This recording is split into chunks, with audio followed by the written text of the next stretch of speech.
Welcome, everyone. The performance will be starting soon. Please find your seat and silence your cell phone. Thank you.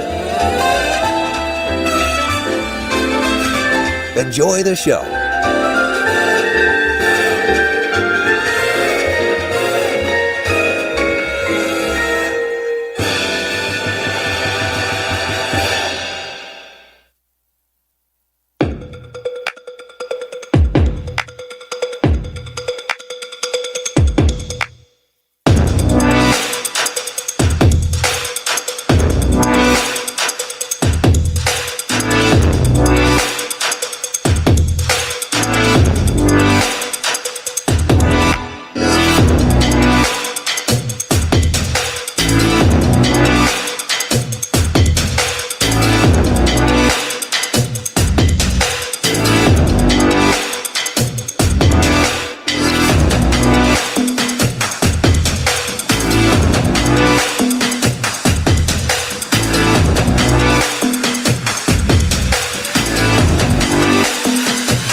Welcome to another episode of the Audio Roast Podcast. I'm your host, Jared Isaacs. How's it going? How's everybody's Sunday? How's everybody's week been?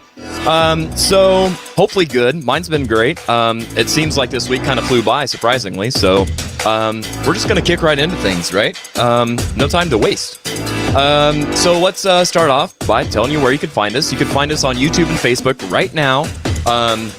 And if you want to hear the audio replay, basically, you can catch it on anywhere that you find podcasts. So Apple Podcasts, Google Podcasts, Spotify, Stitcher, Podbean. And then, of course, check out our social media, Instagram and Twitter, as well as Facebook, where we post about future shows and all kinds of fun stuff in between. But we've also got a new Patreon channel that we've recently launched. And so I've been working my tail off trying to create some new content and stuff. There's been all kinds of fun stuff. And I would love to have you be a part of the growth of the show. It really does mean a lot, and it helps a lot. So, and it's I give you more than just what you see right here on the show by doing so. So there's a lot of fun stuff coming up, and it's kind of a like small subscribed membership kind of thing, and it's a monthly kind of thing. If you're not into that, that's fine. If you want to do just a one-time or a once in a while kind of thing, you can do it on Cash App or you can do it on PayPal. Just search for the Audio Roast Podcast for either, and you'll be able to find us there. So.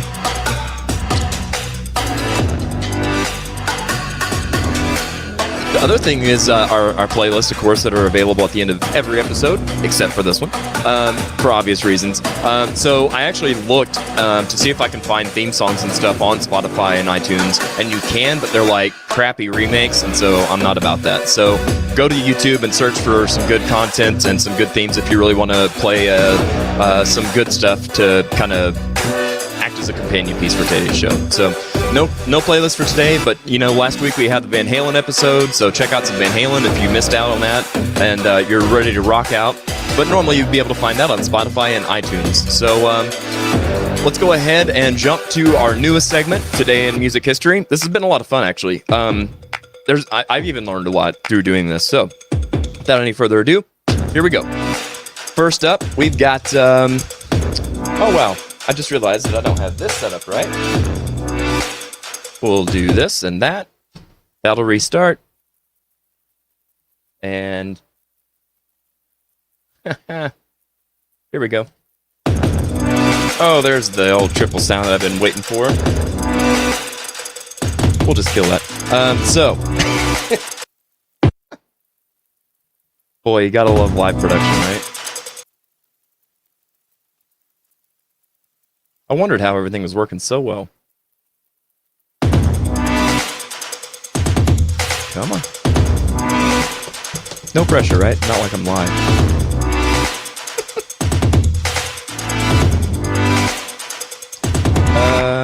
Yeah.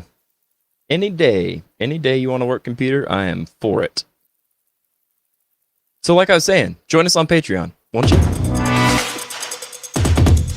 Yeah, I don't know why this is suddenly not working, but tis what it is. So we're going to do this. We're going to do that. We're going to reload this. Try again.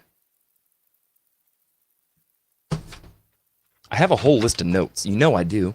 So I'm going to share them with you. It's just a matter of how I present it.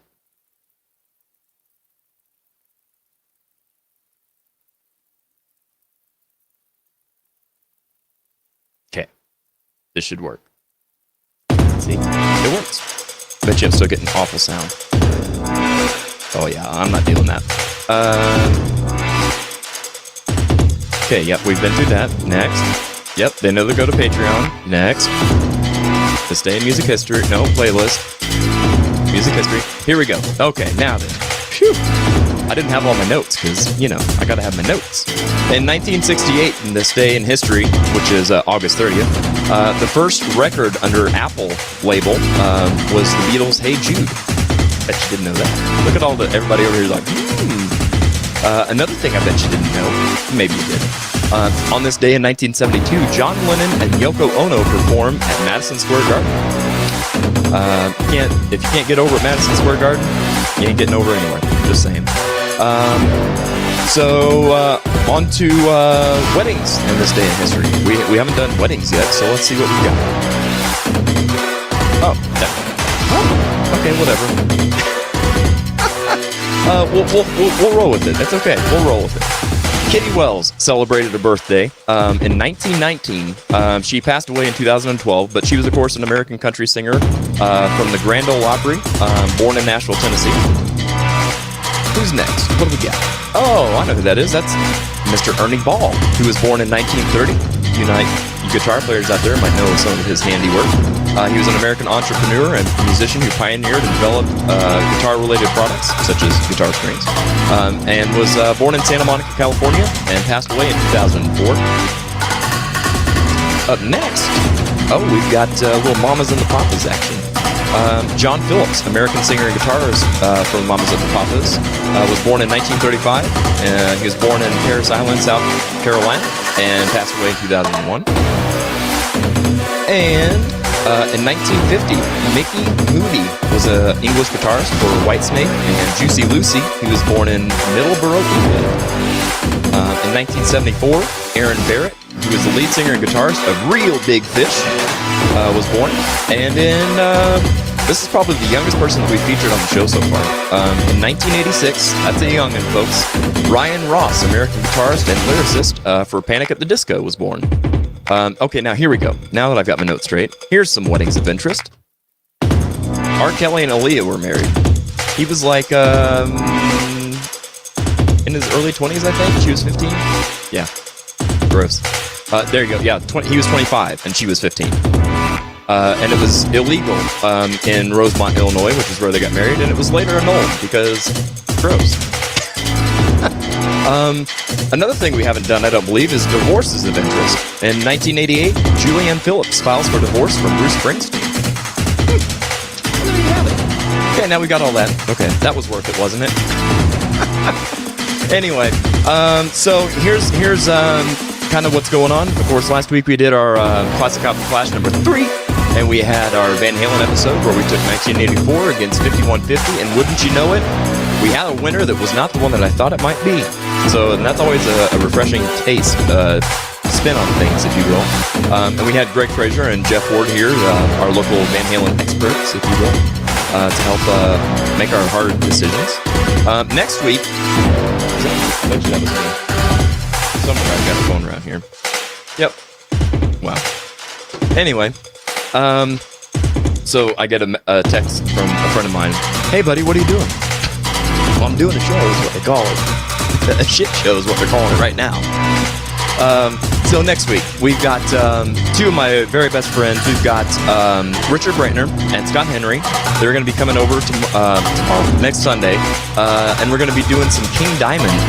So I've said it before you turn the channel. I've said it before.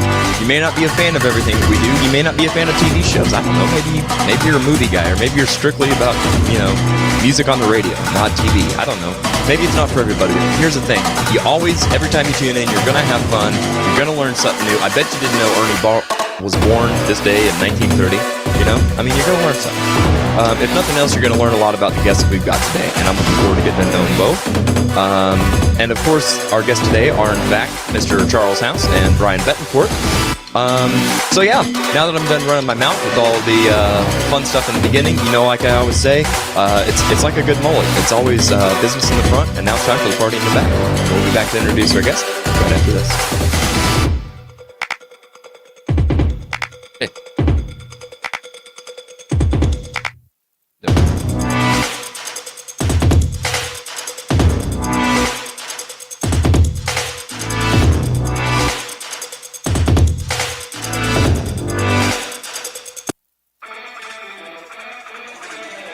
Hey musicians, do your shows need that extra layer of fun and excitement?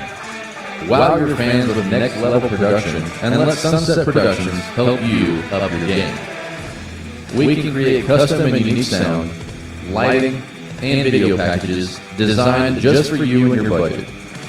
Let's work together and give our community the shows they deserve. For more information, contact Jared Isaacs at sunsetproductionsspringfield@gmail.com. You can also check us out on Facebook and Instagram at Sunset Productions. Sunset Productions. Don't be a jukebox. Be an experience.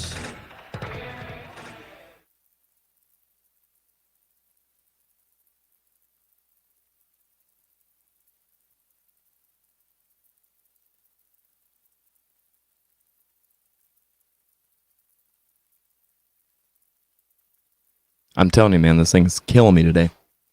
It doesn't want me to succeed. But I will. I guarantee it. Okay, so here's... we're going to go ahead and just jump right in the deep end on this one.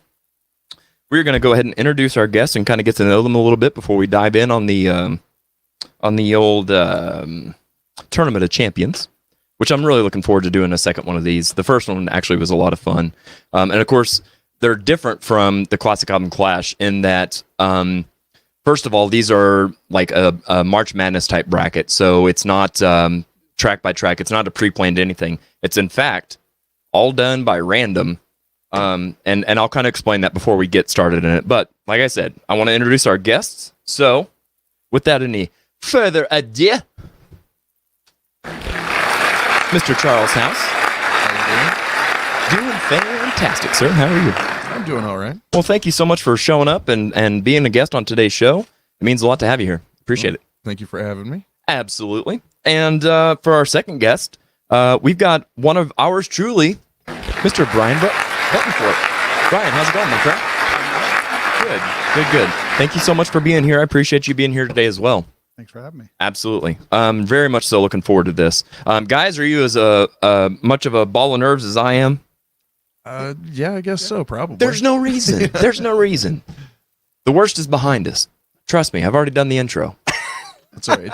This is just the beginning. It's my plan to take over the world, starting by, obscure trivia shows on the internet. Absolutely so. Oh, it's good stuff. I'm looking forward to it. Hey, let's check out what's everybody talking about in the comments. Let me sift through all this menu stuff.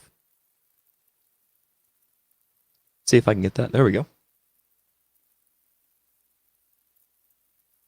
Okay, so wow, you guys are alive and happening. Let's see here. Josh Poole, the MASH theme has lyrics and was sung in the motion picture, but not the TV show. Would it be disqualified from this episode? The answer is yes. The reason is because we are doing... Okay. I'll just jump right in. Josh, if anybody's going to appreciate this, it's going to be you. And by saying that, you already know what I'm going to say, right? Here's today's show, full of notes. In making all those theme song lists, here's one that's just instrumentals. Here's one that's just animated. Like, we're going to be doing a lot of these in the future. Not all at once, not all, we're not going to rush it. It's going to be great. But so any instrumental only is going to be for another show. So all of today's lyrics, all of today's theme songs are going to have lyrics. And kind of what I've done is kind of made a hard, steadfast rule that if a song has like 3 lyrics in like the beginning, if somebody says Audio Rose Podcast and then the music starts, then we consider that an instrumental. But but anything more than that, it would be lyrics. So, again, we'll get into the nitty-gritty of that, but no, MASH will not count today because it's actually on the list for instrumental. Next.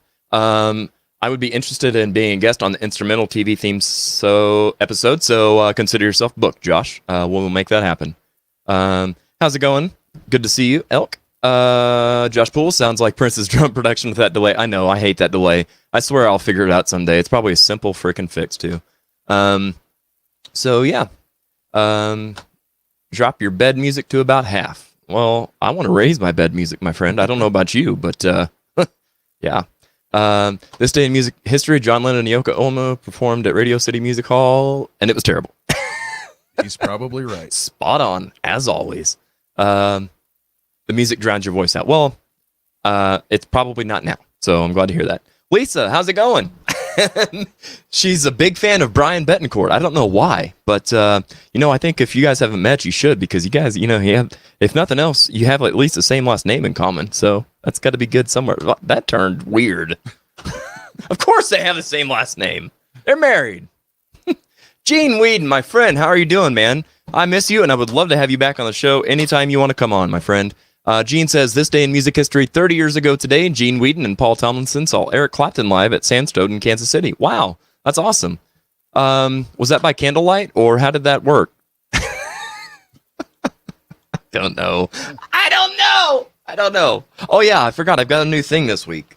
You ready for this? I hope I'm ready. I'm probably not. We'll try it out here. Let me get this off the screen. It was a joke! How'd that go? Unexpected. I don't know. That's like the element of comedy. Yeah, I've only practiced it like 68 times, so it's not like it's, spontaneous or anything, but no. We've got a roast cam now, everybody.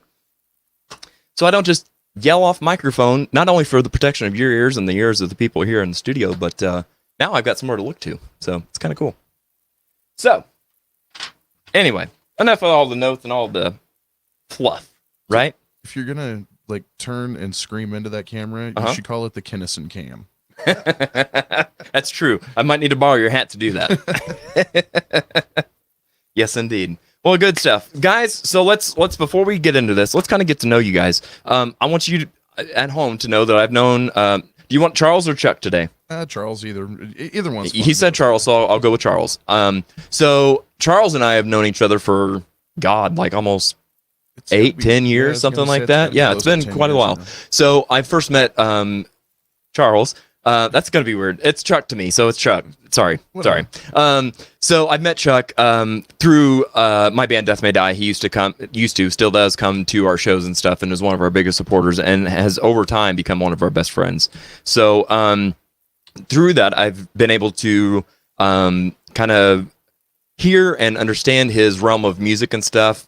You're very much so into comedy. In fact, that's actually, if I remember correctly, the first time that I met you, you I think opened with us or did part of a show as a stand-up comic. It was that house party out in Ozark that our friend Jeremy put together. That's correct. Yes. And then you also did stand-up for us at Nathan P. Murphy's, I believe. Yes. So anything comedy and all this. So actually, you were the first one to reach out whenever you heard that I was going to do a TV theme song, and you're like, "Oh, that's the one. I've got to be on that one."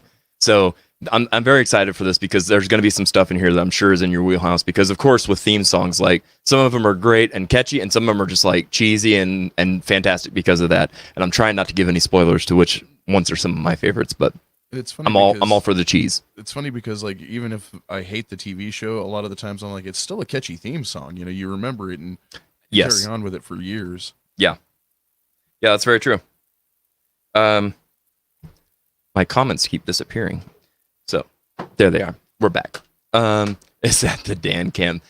How dare you? Wait a minute, I did that wrong, didn't I? How dare you? There.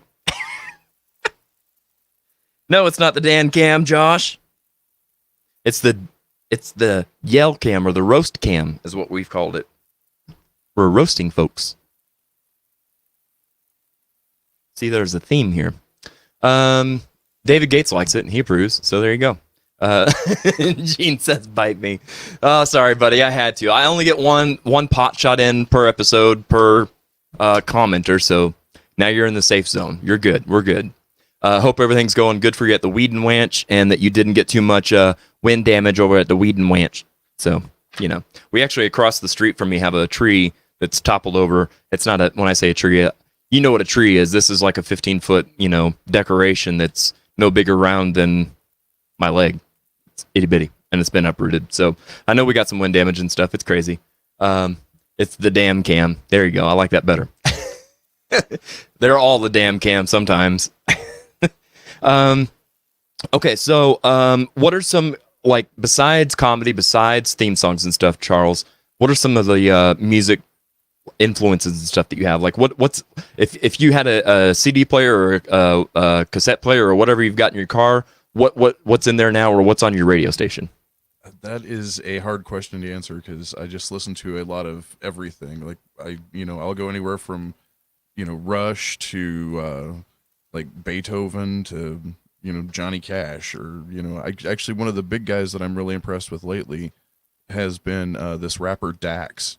Okay. I don't know what it is. He's got speed, but he's got technique and flow, and like everything's crisp. It's not all that mumble stuff. See, until you said crisp, I was like, man, you're describing Scott and Henry in the bedroom.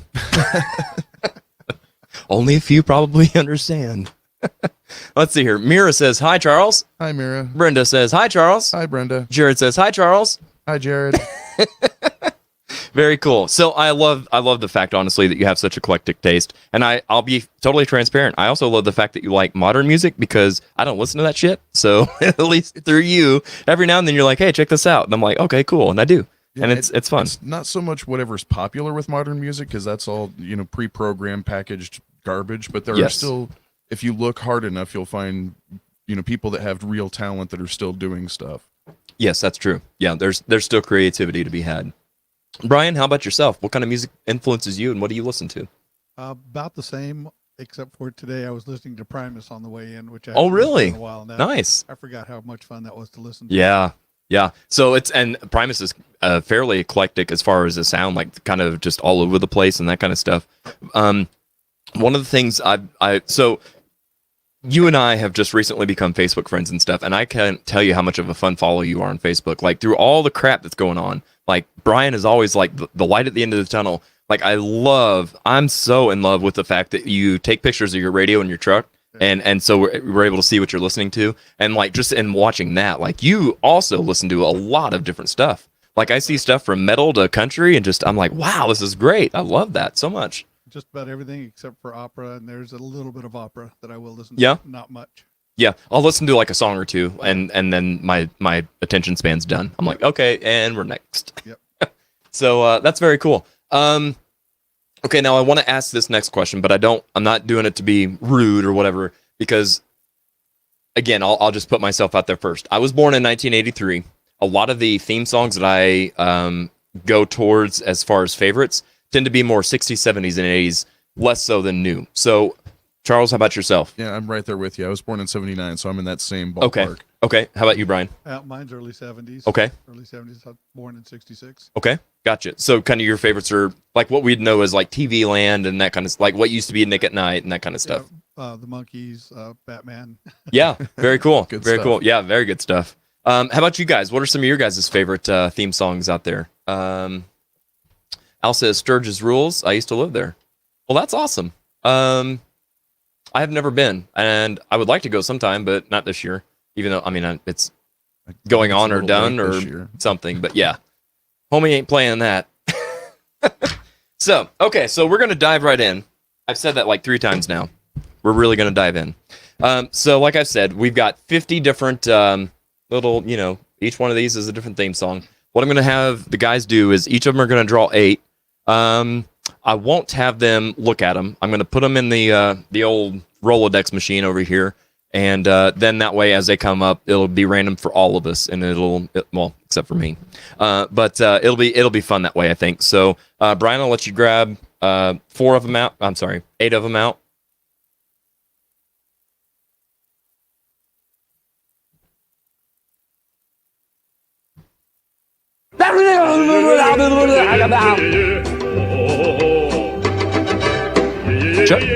Charles?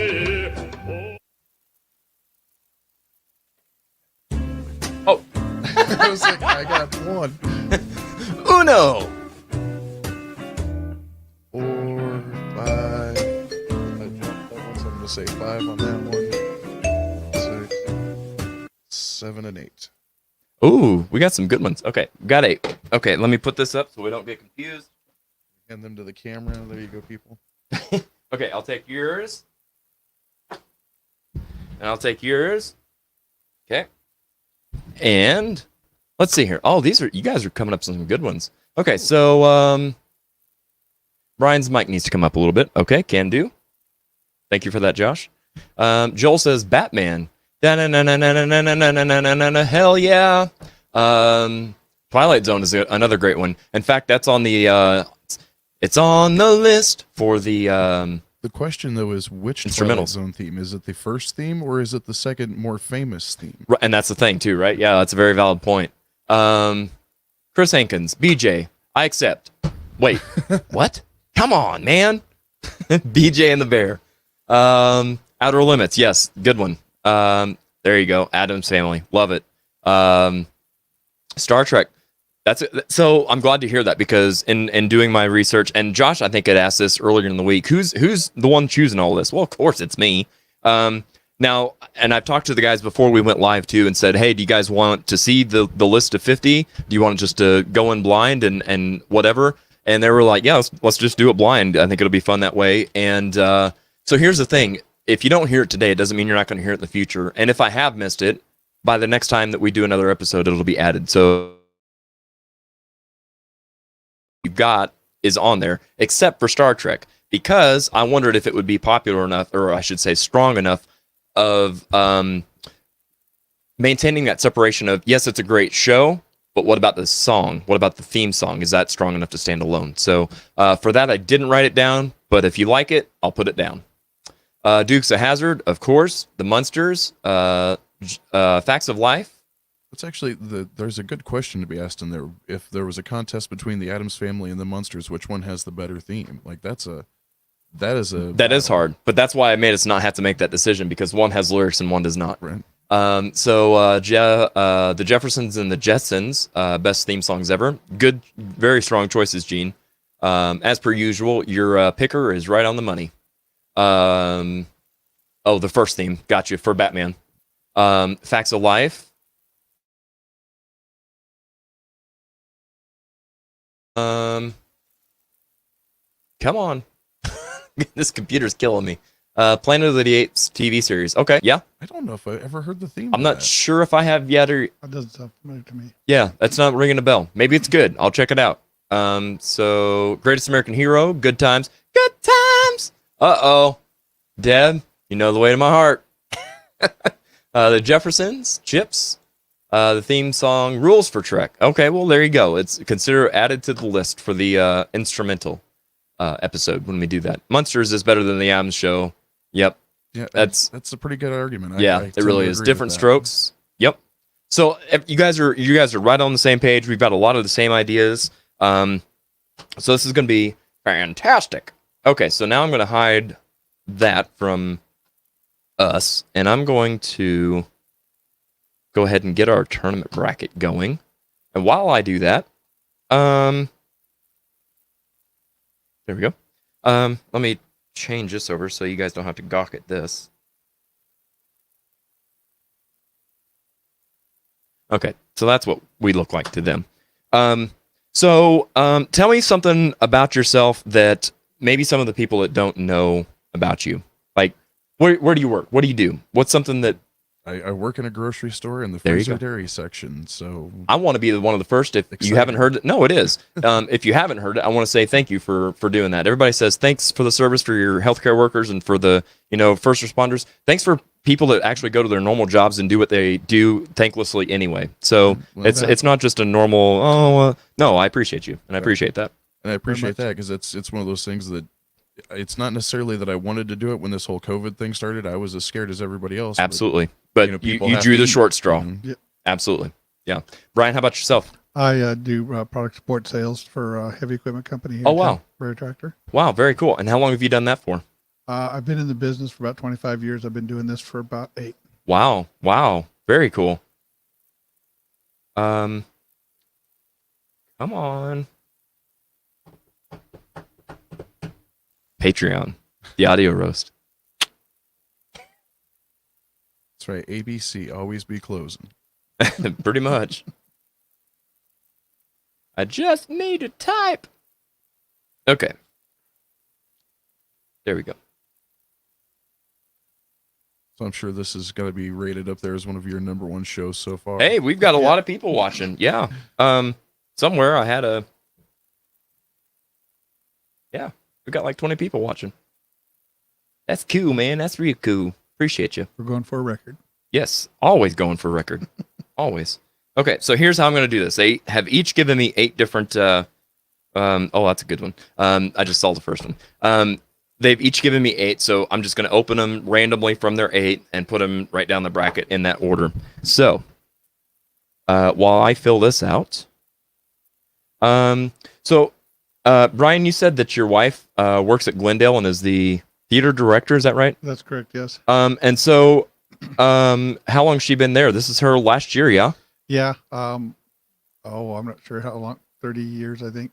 Oh, wow. She's been the theater teacher for 17, 18 years. That's very cool. Yeah. When I read the marriage contract, there's this little clause that says you have to build sets.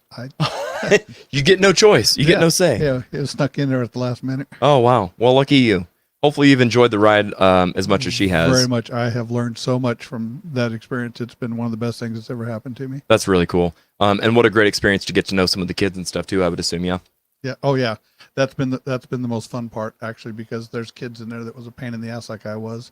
And then there's great kids, and it's just fun to be able to interact and remember all the crap you went through in high school and talk to them and go, yeah, that's not the first time that's ever happened. Right, yeah. Well, and it's got to be interesting, too, to see yourself and somebody else and go, wow, was I really like that? Yeah. I can tell you his name, too. Oh, yeah. There you go. And now he's a sheriff in Christian County. He's doing very well. Oh, wow. Yeah, that's awesome. His name isn't John Layton, is it? No, it's it's Colton Craig. He's a really good dude. That's awesome. My dad was a teacher. He has since retired, but and I know for him it was cool too to get to see the kids that he had in his classes and stuff grow up and really make something for themselves. And that's got to be the most ultimate rewarding thing a person can be a part of. Very much. Yeah, actually, I'd like to say I don't know your wife. I've never met her or anything, but that was one of the most influential people in my life was my theater teacher. Same, So yeah. I'm assuming she's probably had that effect on several children just by nature of the job. So it's Well, I think they're an overlooked branch of education, often the arts. Yeah. Yeah, one of the things that helped what I did was go the show that they used to do, Build My Truck or Trick My Truck in Joplin. I went and auditioned for that just so I could get an understanding of how these kids, because I've never auditioned for anything, just to get an understanding of how these kids feel when they don't get the part they want in the show. The experience was really pretty good. I had nothing bad to say about it at all. It's interesting to go and audition for a show. Yeah, I could imagine so. So do you only build sets, or it sounds like you probably do more than actually just building sets? You probably add a lot to the behind the scenes in general. Yeah. When shit goes south, then it's time to go get really busy. And Get your hands dirty. Yeah. Yeah, and I would assume that something like that takes up a lot of your free time too. If you're already working a full-time job and then all that, that's time and money. There's just not enough money that goes into the arts programs at the schools, whether it's music or theater or any of that stuff. They're just way underfunded. Big time, and they keep gutting it. Yes, yeah. Yes, they do. Yeah. I've got many friends and former clients of mine from the days of me doing hair that are in education, and it's not just sad, it's freaking pathetic is what it is. I don't understand at all why we're trying to cut corners like that. Like, it just doesn't make sense. They don't understand what it does for a kid to get up on stage and get that confidence to be able to speak in front of somebody. It's really good thing. All those are to get up in front of somebody and be able to perform.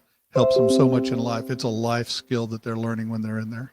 Yeah, that's one of the things you hear a lot of people say is that's their number one fear is public speaking. Mm-hmm. And I don't know why I never really was afraid of that. I can't do karaoke or anything like singing, anything that I feel like takes actual talent. I'm terrified, but talking, I can do that in front of 1,000 people and not be worried about it.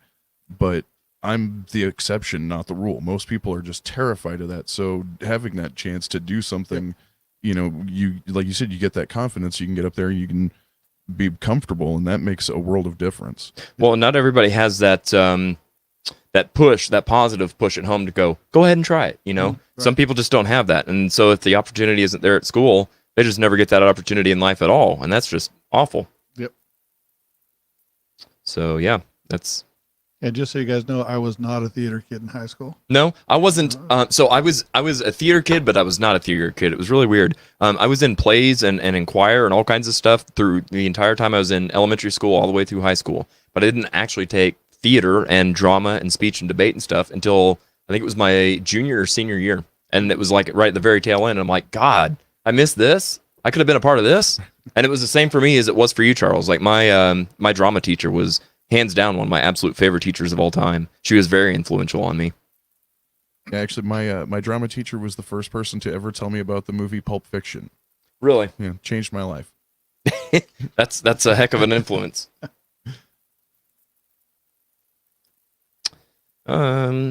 Halfway there. These are going to be some really interesting matchups. I'm just saying. The cookie is crumbling in an interesting way, if you will. If you will, baby. Oh boy. Yeah, and it just keeps getting better and better. I didn't know that you had guest stars like that just wander in. Who's that? Dusty Rhodes. Oh, you know, every now and then. You've got to make a little appearance and stuff, you know, baby. I like how you say that, and I look to the door. I'm like, who's here? Oh man. Okay. Bring this one over here. Do that over there. We don't need no stinking production. I'm sure people are commenting, but I can't see the comments right now. So sorry, everybody. I'll be with you. We will be with you shortly. Probably like, damn education. We don't need that. Right. I'm assuming if Scott Henry is watching, he's probably talking about how we need to. If he wanted to talk politics, he'd be watching the NBA. Right. Like, I promise I won't take a knee. Right. Okay. Trying to abbreviate some of these because some of these are long, but we'll know what we're talking about.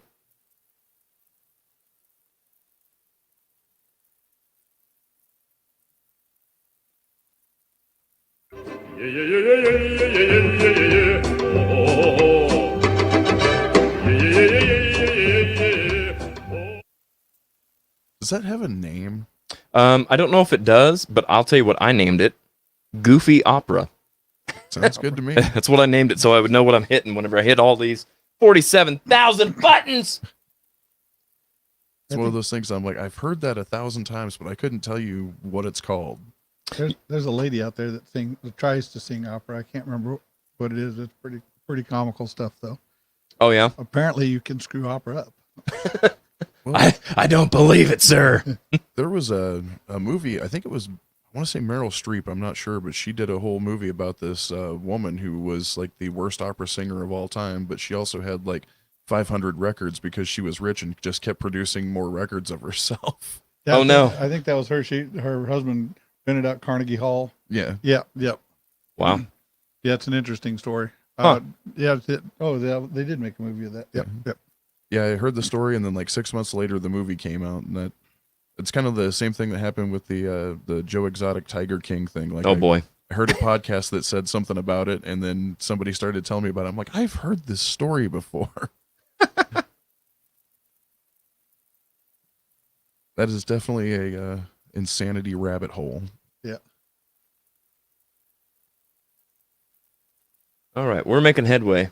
Yeah. Some of the kids decided that they were gonna switch. My wife did a play, and one of the things they did was switch that song out with William Hung back when it was just. Oh, at my the time God, when he yes. was co- it was- Shebang, it was great. shebang. Oh, baby, shimo, shimo. You know, I'm not super surprised he got a record deal. What I am surprised about is that he got a second deal for a Christmas record. Right? Yeah. Apparently, it sold. His original one sold amazingly. So, Yeah, well, I mean, people like novelty records every now and then. right. Not every Christmas, but every now and then. Yeah, Florence Foster Jenkins was the singer's name. Yeah. Yeah, that is a bizarre claim to fame. Right. For sure. Two more. Uno, dos. Let's hit it again. Yo, yo, yo, yo.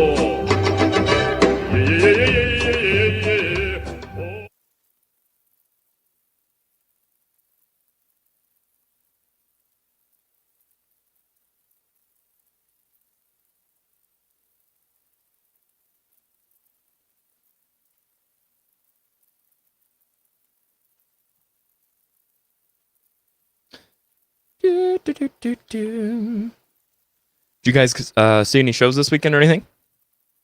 I watched Bill and Ted's Face the Music. Oh, how was that? It was most triumphant. We'll pretend we didn't talk before the show.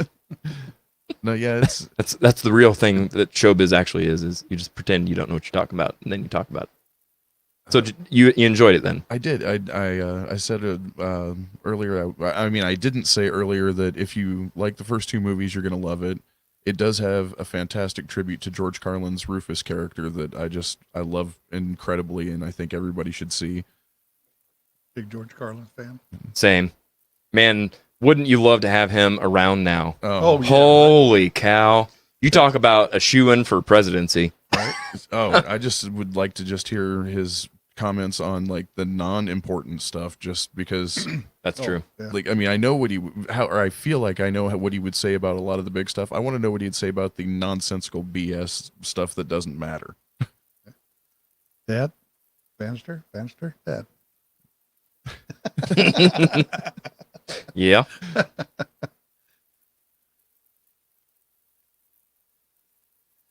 Oh, we just drew a good one. That was a Brian draw too. Man, Nice. good. I'm so happy to see that. Anthony's going to be pissed that even made the show, let alone made the list. Is I'm- that I'm- he's going to be in favor or against? Oh, it? highly against, and I'm all for it. I'm telling you, if it's cheesy, I am in. You know, I'm kind of right there with you. There's a lot of good stuff when you start thinking about it out there. Yes, And so- it's fun. It's entertaining. Yes. So in preparation for today's show, like in making this list, it was like I started out and I had like 15. I'm like, okay, I got to get one more. And all of a sudden, like I was up till 3 a.m. and I had 50 something. I'm like, stop. Right. But yeah, So- it is. I'm going to go ahead and I'm going to throw out one that I'm like 99% sure won't be on your list at all because it's from a Canadian show, but it's still an incredibly good theme song, and that's The Littlest Hobo. It is. That sounds really familiar. It is a really fantastic. Is that an actual TV show or is it an internet it is show? an actual TV show. It's been featured on a couple of other shows, though. There was a show, Corner Gas, and of course the Trailer Park Boys both feature it. They actually do a remix of the theme song in one of the Trailer Park Boys episodes when Julian's leaving the park and it's all sad and fantastic. Yeah. But yeah, it's just theme songs are fantastic. You know, no matter where they're from, they capture the essence of what they want the show to feel like. Absolutely. So, and I've said, I think on my Patreon channel, on some of the video reacts that I've done, I've talked about that, how actually one of my dream jobs, I had 2 dream jobs. One was to do jingles, so like theme songs and commercials and, you know, all that corny stuff you hear on the radio. And the other was to be a sound Foley. And if you don't know what a sound Foley is, that's, you know, when you are watching a movie and you see a horse, you know, walking in the mud. And so I would be in the studio making that kind of sound over top of the, so as a soundtrack kind of thing to what you're visually seeing. I always like the idea of the, like, you know, seeing the guy break somebody's neck in a movie and then you see the guy backstage, like, snapping, like, Yeah, celery. Yep, exactly. Yep. And that's, you're spot on. That's, Or just doing it live like on Monty Python. Right, yeah. right. Yeah. Okay. So let me get this, updated. Got her done. Actually, I went to Alamo Draft House one time to see that Monty Python and the Holy Grail, and they gave us like a set of coconuts to play like Oh, whenever really? they were riding across the screen. They're still in my car. Nice. That's Nice. great. They'll double as a Halloween costume here in a month or two. I'll be going Got as the unsexiest island girl you ever saw. Perfect. Okay, now then. Okay, we got some comments. Let's catch up on these comments while I've got this up here. Appreciate you guys bearing with us here. So, wow, man, we've got all kinds of. We missed a lot. Oh, Oh, Man, there's I some see a there's couple some of them good as you're scrolling stuff. back up here. These people have some Wow. good taste. Yeah. Yeah, I had to switch our screen over so I can make the bracket, and so we're just catching up on this. And oh my god, I'm just gonna pick and choose some of these. Holy cow! I was amazed to see a couple of them that I picked up there that were older ones That showed up. Yeah. Yeah. Okay, so I remember seeing this one. Gee, I wonder why. Okay, so The last one you had was that Joshua Poole with different strokes. That was on Yes. the screen.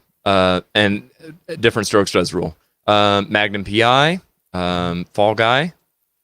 I'm not familiar with Fall Guy. Fall Guy's fantastic. That's did right. jumping Yes. jack, Yep. Growing Pains, Full House, A Team. Yeah, Fall Guy was actually where I first learned who Marky Post was, who became somewhat more famous from Night Court. But Oh yeah, absolutely. He just passed away recently, didn't he?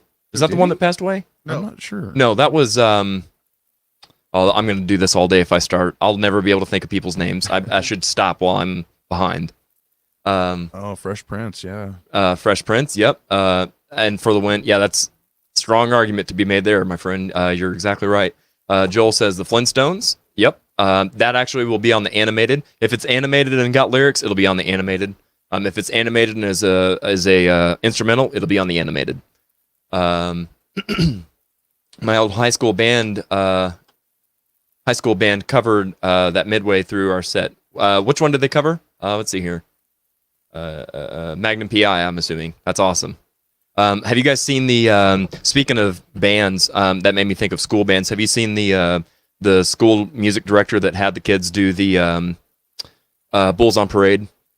Yeah. I And did it's like see a that. whole horn section, and like they even have a guy playing drums and a guy singing, and I'm like, haven't. it like gives me goosebumps every time I watch. What's- There's this I don't know what the proper term is for a clarinet player, so I'll say a clarinet player. It's not a flute player is a flautist, I know that, but a clarinet player and Clarinetista.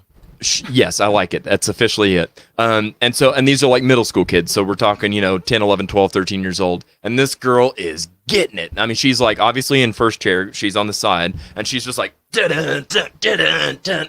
And I'm like, oh, I'm here for that. I am here for that. It was so cool. I thought it was so cool that the instructor or the teacher was able to bring in some modern music for the kids, because I grew up playing stuff that I thought was boring. And like I used to play trumpet, I used to play violin. I don't play either because I got tired of playing the boring hot cross buns and Mary Had a Little Lamb and all that crap, and so I just dropped it. So I'm glad that he brought that in. I like the John Philip Sousa stuff, things like that, but a lot of that stuff is kind of boring to actually play. You got to update it for the younger generations and get them interested in it. Yeah, I mean, I don't want it to get too Susan, I love it. Yes, that's one of my favorites for sure. And I'm gonna try and quit saying that. Ah! Okay, man, I can't even keep Somebody up. said You guys are freaking killing it. There's Somebody one that I said didn't. nobody had mentioned that '70s show, and I just want to say there's a reason why. It's not a great theme song. I strongly agree. I think the show's good. I'm not a big fan of the theme song, and that I had to check myself in making some of that sometimes. Benson, that's a forgotten show. I forgot about that. Yeah, actually, I don't remember the theme song, but I do remember the show, and I used to love it when I was Yeah. younger. I haven't seen it in probably 20 Oh, years. Sam, I haven't seen a lot of these in a long time. Laverne and Shirley is a good one. Carnival, I'm glad you said that. That's a newer one, and I haven't seen that. Oh, fantastic. I have trouble speaking in public as well, Scott says. I knew it. Casa de Carlos. Yes, indeed. It took a moment for that to sink in.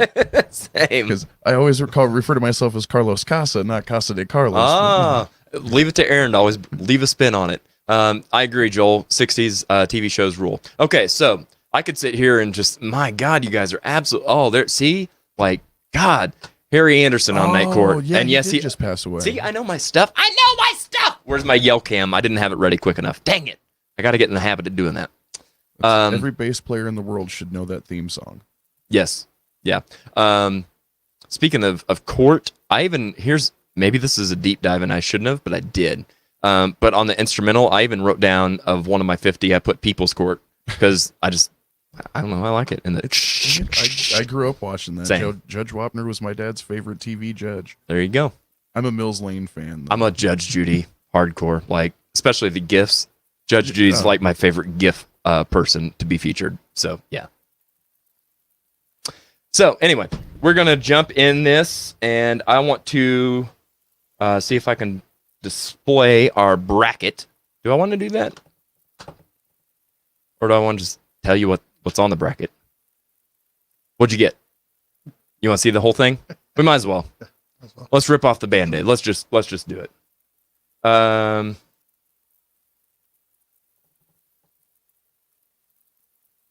Here's my thing. I wonder how many people are gonna leave today's show and have theme songs stuck in their head for the rest of the week. And if you do, you're welcome. Right there, I think. The slow reveal. Okay. Ooh. So let me get it to where they can see what's going on. Oh, that. How do I want to do There this? are some really tough matchups here. Yes, there are. Yeah. So I'm going to switch. Oops, dang it. I did that wrong. I'm going to switch to this, and then I'm going to switch that to this. Then I'm going to save it so I don't have to do that again.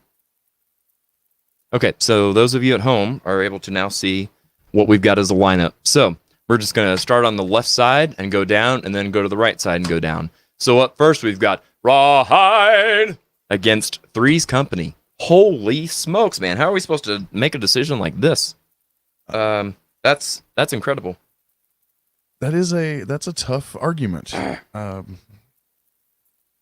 So I'm guessing from the way this is set up, we're supposed to determine which one's the better song, or which one's our favorite song, I guess I should say. Yes. Which one is our which one is both? I don't know. That's a good way. How do we want to do this? That's a good question. That's a fair question.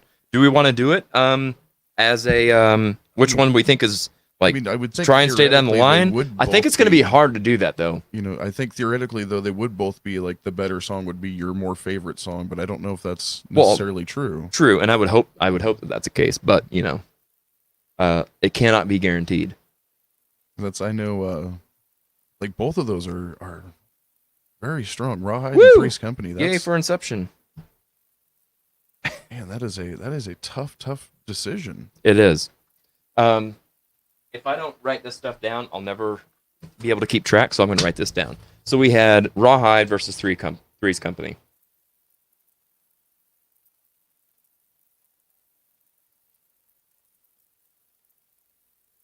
And we'll let you go ahead and kick it off, Charles. Where are you going? Are you familiar? First of all, are you familiar with both? Oh, absolutely. Okay, good. I mean, Rawhide, it was the theme song to the show that introduced the world to Clint Eastwood. How could I not know that? And like Three's Company was one of the biggest hits of my young childhood. I actually even remember the whole spinoff when they went with what was it? Three's a Crowd, the John Ritter solo show. Yes. Yeah. So another thing too, that before we really get into this, Al Hutches sent me a message earlier today. Al, I did try some theme songs on a different thing to see if we would get taken down, and guess what? We would. So I can't even play theme songs. Thanks, CBS. CBS cares about their money.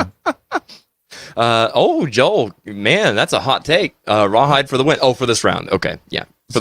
Gotcha. I kind of got to lean that direction because of what Al Hutchins said about the Blues Brothers version, and then there was the Dead Kennedys version. Right. I don't remember a lot of remakes of Three's Company, so I mean. True, but did it need it?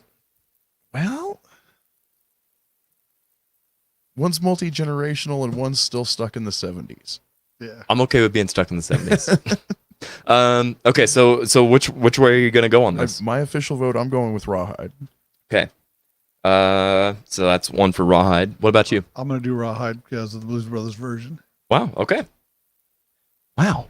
I didn't expect this to start out this way. I'm going for Three's Company because it's. Wait. Oh, I almost missed it. Because it's a better song. I did it. I like that. Doom da doom dun doom da doom dun. It's it's simple. It's basic, but it speaks to the heart. Now, and I don't have my chronological stuff in order, if you will. So I don't know which came first, but I do know that surely it inspired, Bonanza and other theme songs, because that was sure. Rawhide was before that, correct? Yeah. I'm pretty sure. So terrified to say like 4 or something. 5 years after. It was a significant time. Yeah. I'm always so terrified that I'm going to get roasted on my own show for having misinformation. That's why I have all the notes that I have, Josh. Speaking of bass lines, Gene says, how about Barney Miller? Barney Miller? It's a good bass-driven theme. Yeah. I dig it. Three's Company, yep. A lot of Rawhide, though. Wow. Okay, well, that is what it is. Rawhide is going to advance. Yeah, Oh, my Clint God. Eastwood sings and plays the piano for the theme. Wrote a movie theme song. Clint Eastwood sings and plays the piano and wrote a movie theme song. Wasn't it- For did they make Rawhide into Well, a no, movie? I think the movie theme song. I think it was one of the Any Which Way movies. I want to say he did that's the right, the that's duet right. with Willie Gotcha. Nelson. That's right. Yes, I gotcha. Yeah. Yep. Yeah, I know, right? Al, I tried, buddy. I wish I could play music on here that was, legit. Rawhide is a classic, but Three's Company is singing in my head. I know, that's what I'm saying. Like Susan, before the guys got in here, all I have to say in my head is, "Come and knock on my door." I don't even have to do the melody, and it's like, "We've been waiting for you." Like all those scoops, man. God, I wish it would have won, but it didn't. Okay, so we're gonna have to move on. That was a failure down at the Regal Beagle. Yes, indeed. Yes, sir. Okay, so let me switch back over to this. And so next up, we've got Walker, Texas Ranger against Full House. See, this one's not fair because I can't say that Full House is a good song, but I'm terrified that Chuck Norris will beat me up if I vote against him. That's fair. Okay, so if that's the case, then which way are you going? I guess I'm going to have to go with Walker because I can take the Olsen twins. I'm pretty sure that Chuck Norris would kill me. Okay. So But I really, honestly, I feel bad having to give a vote to either one of them because I don't really think either one are good songs. whatever happened to? Come on. I mean, it's not bad. It's not The a. eyes it's- of the Ranger are upon you. But are you doing that because it's Chuck Norris? Yeah, I'm telling you 100%. I'm terrified of him. Okay, It's well, not then- a good song. In the eyes of a stranger. Our Chuck Norris. Right. A lone suspecting stranger. 'Cause the eyes of a ranger are upon you. Anybody else? Are you? I bet you are. I'll scare them all off if I sing. I'll do it. Let's do it. I'll hit record and then we can roast you. No, I'm kidding.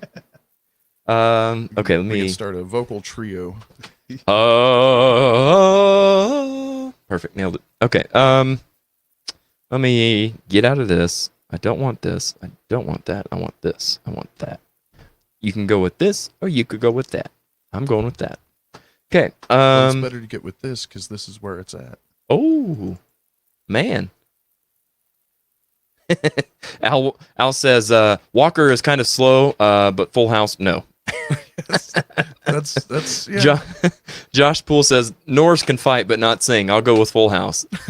I appreciate that, Josh. I never watched Walker, Texas Ranger. Deb Klein, I am ashamed of you. I'm not. I'm not. So, as you all know, I've said this before on the show. I'm a big wrestling fan, and in the 90s and early 2000s, wrestling was on the USA Network, and right before wrestling came on was Chuck Norris in Walker, Texas Ranger. So that's how I know the theme song. I watched So- about 5 minutes of every episode. There just you go. Before Raw. Yep, there you go. Barb says Full House, so instantly recognizable. I agree. I really do agree. Yeah, Joel actually, says she's right. I Joel was not says thinking of what's Walker, in my head. lame. Oh, this is good stuff. I'm digging it. Okay, Need a Walker. he probably does. I guess they're doing a remake of it. I'm not sure if it's a movie or a new TV series, but I saw that they're doing a remake of it, and he's going to be playing like the old wise man part in that, and some young kid's going to be the new Walker. Really? Well, that's interesting. I don't know how I feel about that. If it's I feel like it's a failure waiting to happen. But Yeah, that's right? what If it's- Hollywood loves. If it's not Chuck Norris, it shouldn't be a thing. It shouldn't have hardly been a thing to begin with. If you can do it justice, it's okay. But Hollywood doesn't do justice to TV shows. Yeah, No, like- at all. like Or music. even movie remakes, if we're really being honest. Yeah. they're mostly just looking for a cheap cash grab. Yeah. Like the only reason they really are doing a lot of remakes is because one or two that people cared about did really good like 10, 15 years ago, and everybody went, well, that's where the money is. Right. Yeah. Let's see here. I need to put that picture up here. Trying to make this easier. And I think I'm almost there. Sorry. But when you get Johnny Cash that remakes a Nine Inch Nails song, then Dude, and I so love that one even better than the original. oh yeah, Yeah, I gotta agree. The story, the timing, the time, yeah, like holy cow. That's yeah. And the video. yeah. And I've talked yeah. about that on the show too. There's videos that like, whatever. And then videos that really supplement the song and help tell the story even better to a next level. And that was definitely one of those. Yeah, I don't know who directed that video, but they deserve all the awards because it's Wouldn't it be an perfect. interesting plot twist if it was Kurt Reznor that directed it?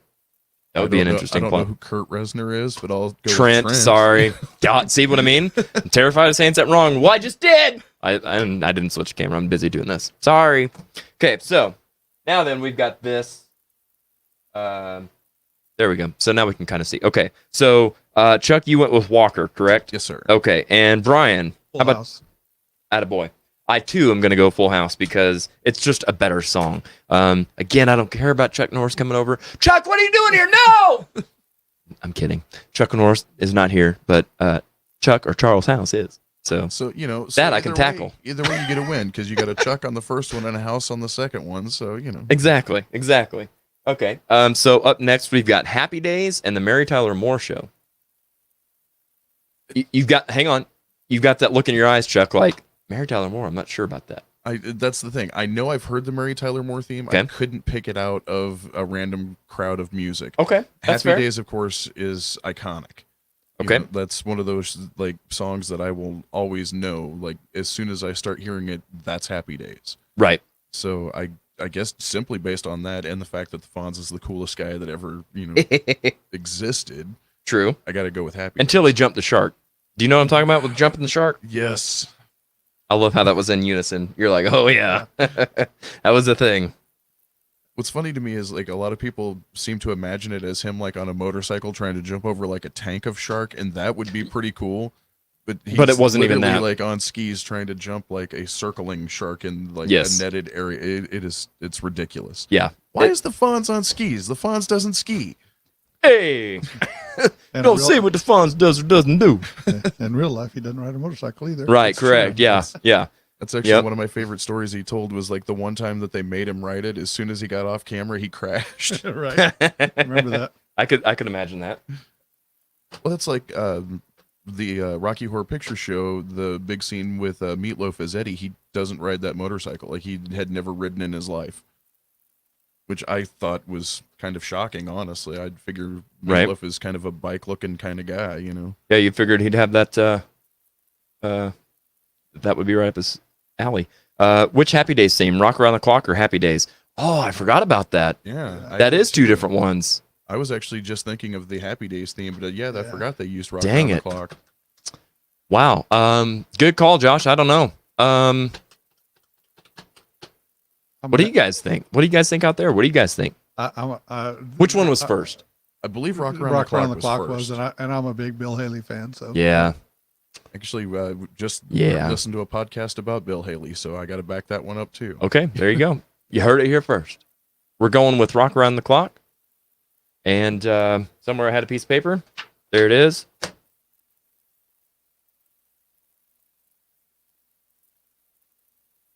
Joel says Fonz jumped the shark for the win. I dig that. It was quite a spectacle, to be honest, to see Fonz on skis and doing the whole thing. And if I remember right, he had his leather jacket on and still the whole get up. And I'm like, right. Well, I think he had like surf shorts on, but Yes. yeah, he still had the jacket.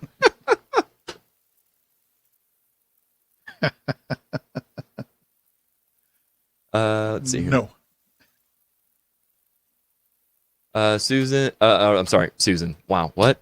Barb says she can turn the world on with her smile. Sunday, Monday, happy days. I tell you, the visual on Mary Tyler Moore theme puts it over the top. Yeah, I'm a big fan of the whole hat toss thing too. Yeah, for sure. Gene says, Brian, sing Mary Tyler Moore for him. Yes! Hit it. A 1, a 2, a 1, 2, 3, 4. No. I tried. love that Gene, I version. tried. Yeah, either Happy Days will win. Actually, if I had the lyrics in front of me, I probably would have tried it. Oh, well, hey, we can make that happen. I've only got 6,000 things to do. But add that to the list. Right. You just made the list. Right now, you're going to get trademark copyright strikes from Jericho. Bring it on. This is great shit. Okay. A 1, 2, 3. Come on, load up.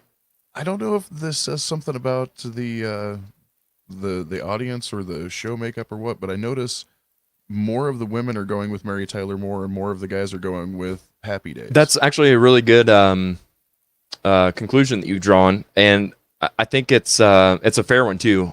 Mary Tyler didn't make my list for just because I liked it or whatever. It's because it really was a popular show with a strong theme song. It was very empowering. It was very all this kind of stuff. So in my opinion, it does deserve to be on the list. But I do understand kind of where you're coming from. Where I just thought it was interesting just seeing the people on the side voting. I was like, oh, that's kind of an interesting split, for sure. Lisa says, please don't have Brian sing.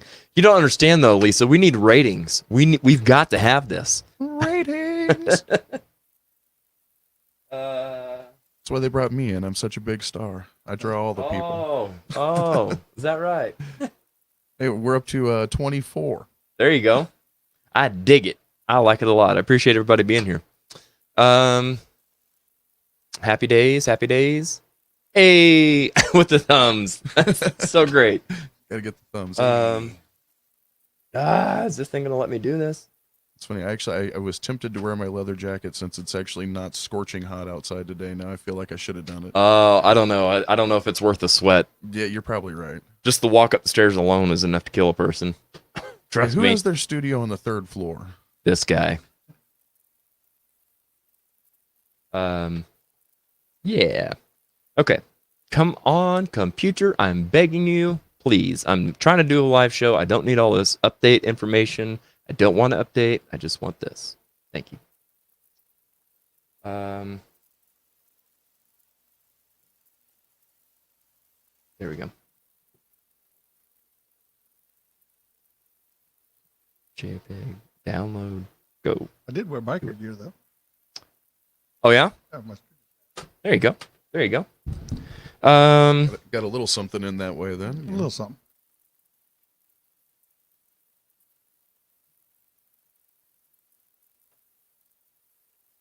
Okay, so we've got that. Here's this.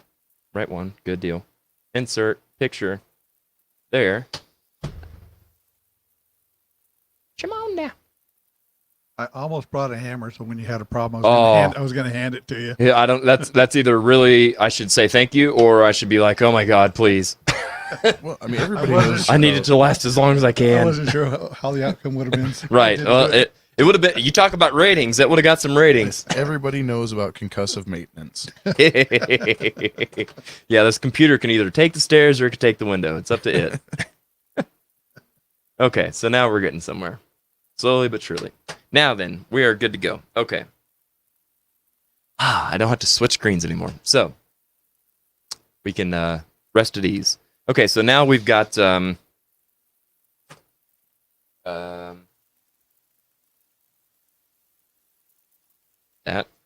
So we've got... I'm going to say that Happy Days ended up winning. You said Happy Days?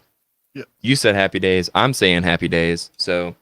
I think that's the first And unanimous. honestly, it's on very our it's side. very back and forth on Facebook and with our live comments. So, I feel your pain, Jared. I've got pop-ups too.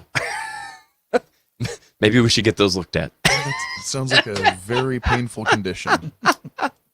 Oh, I'm kidding. It's good stuff. Okay, so Happy Days goes on. I believe with the pop-ups, don't they say if it lasts more than 4 hours, see a doctor? Yes. Correct. That is correct. Okay. So up next, we've got, it was already said in the comments, Jeffersons versus 2.5 Men. Oh, that's... Men.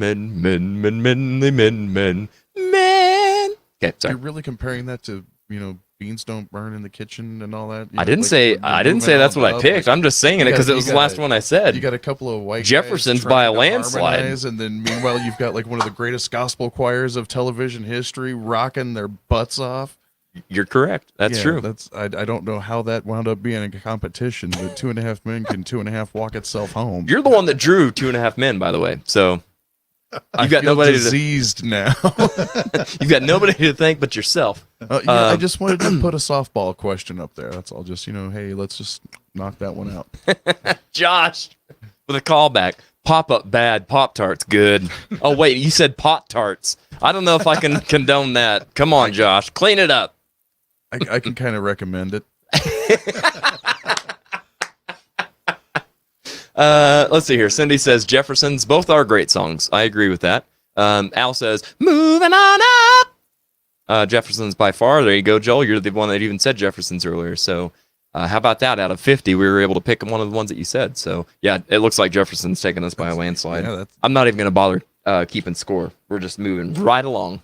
I think the only thing that came close to a vote for 2.5 Men was when somebody said they were both good songs. So that's like not even then does it get a clear win. True. Barb says painful choice. I don't know. 2.5 Men's good, but it's the same thing over and over.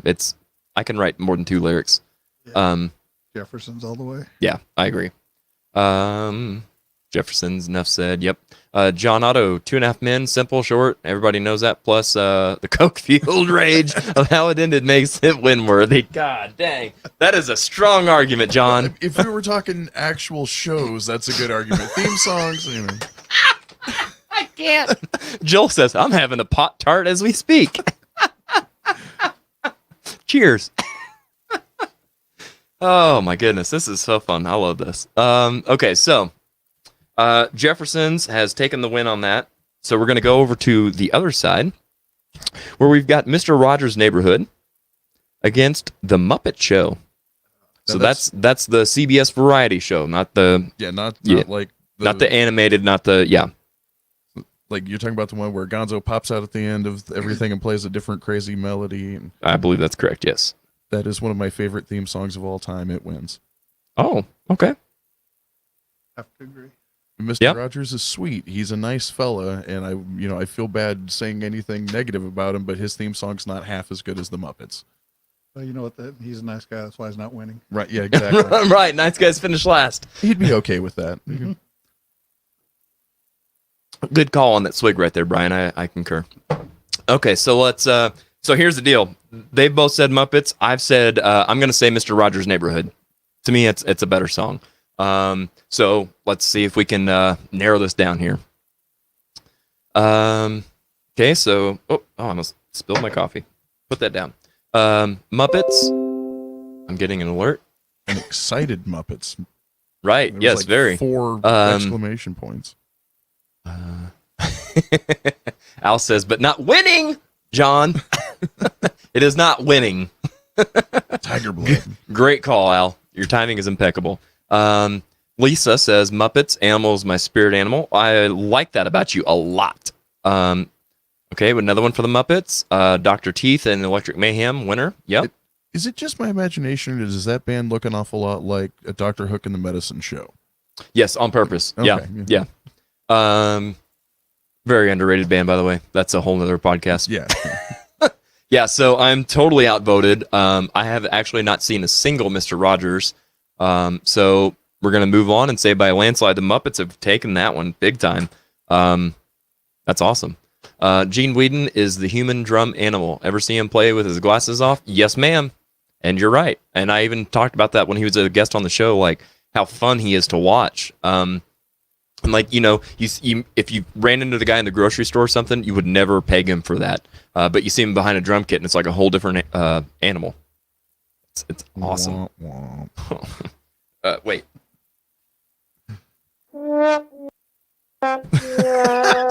Even my wah-wah doesn't work today. What the hell's going on? Try it again.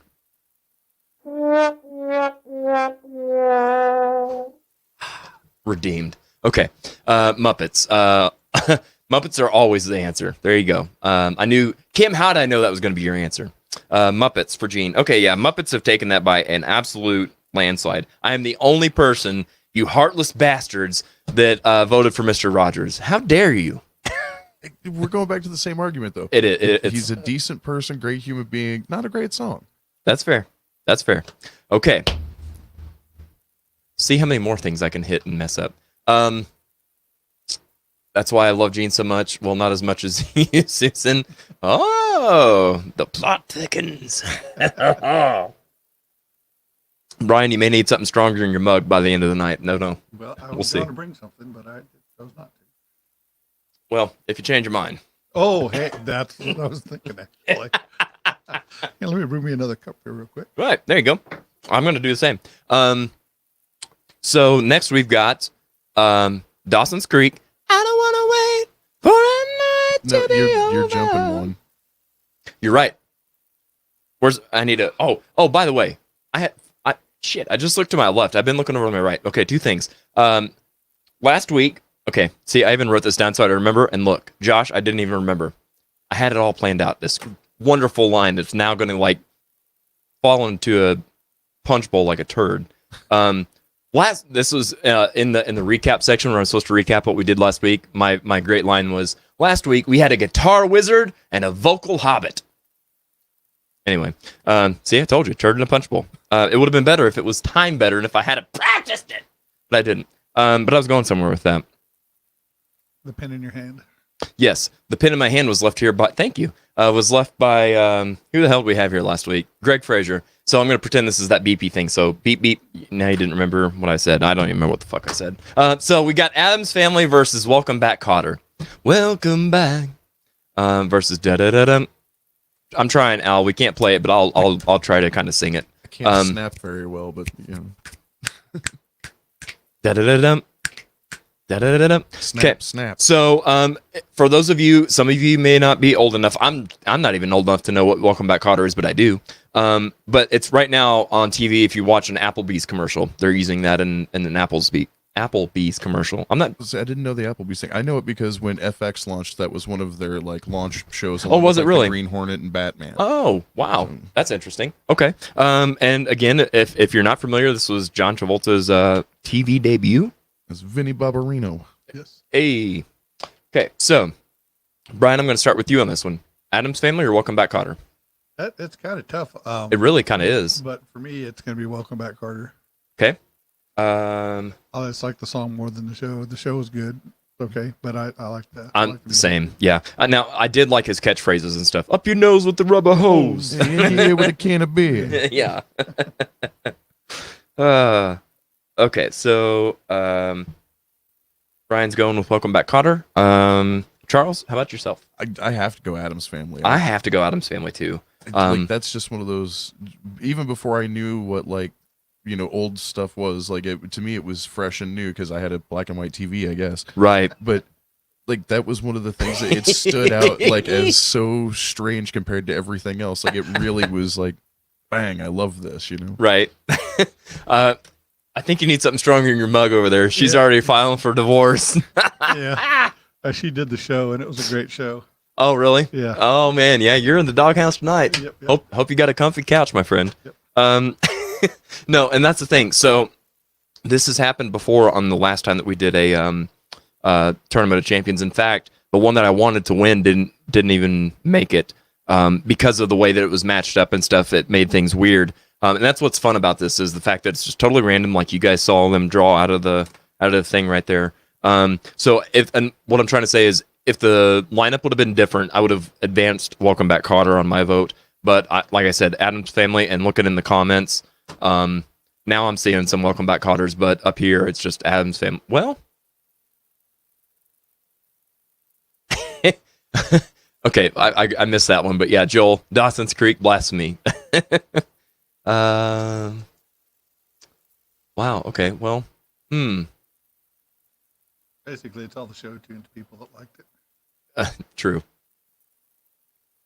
Al says, should have loaded themes covered up and coming ska shock glass type bands for the show. Is that legal? I think so.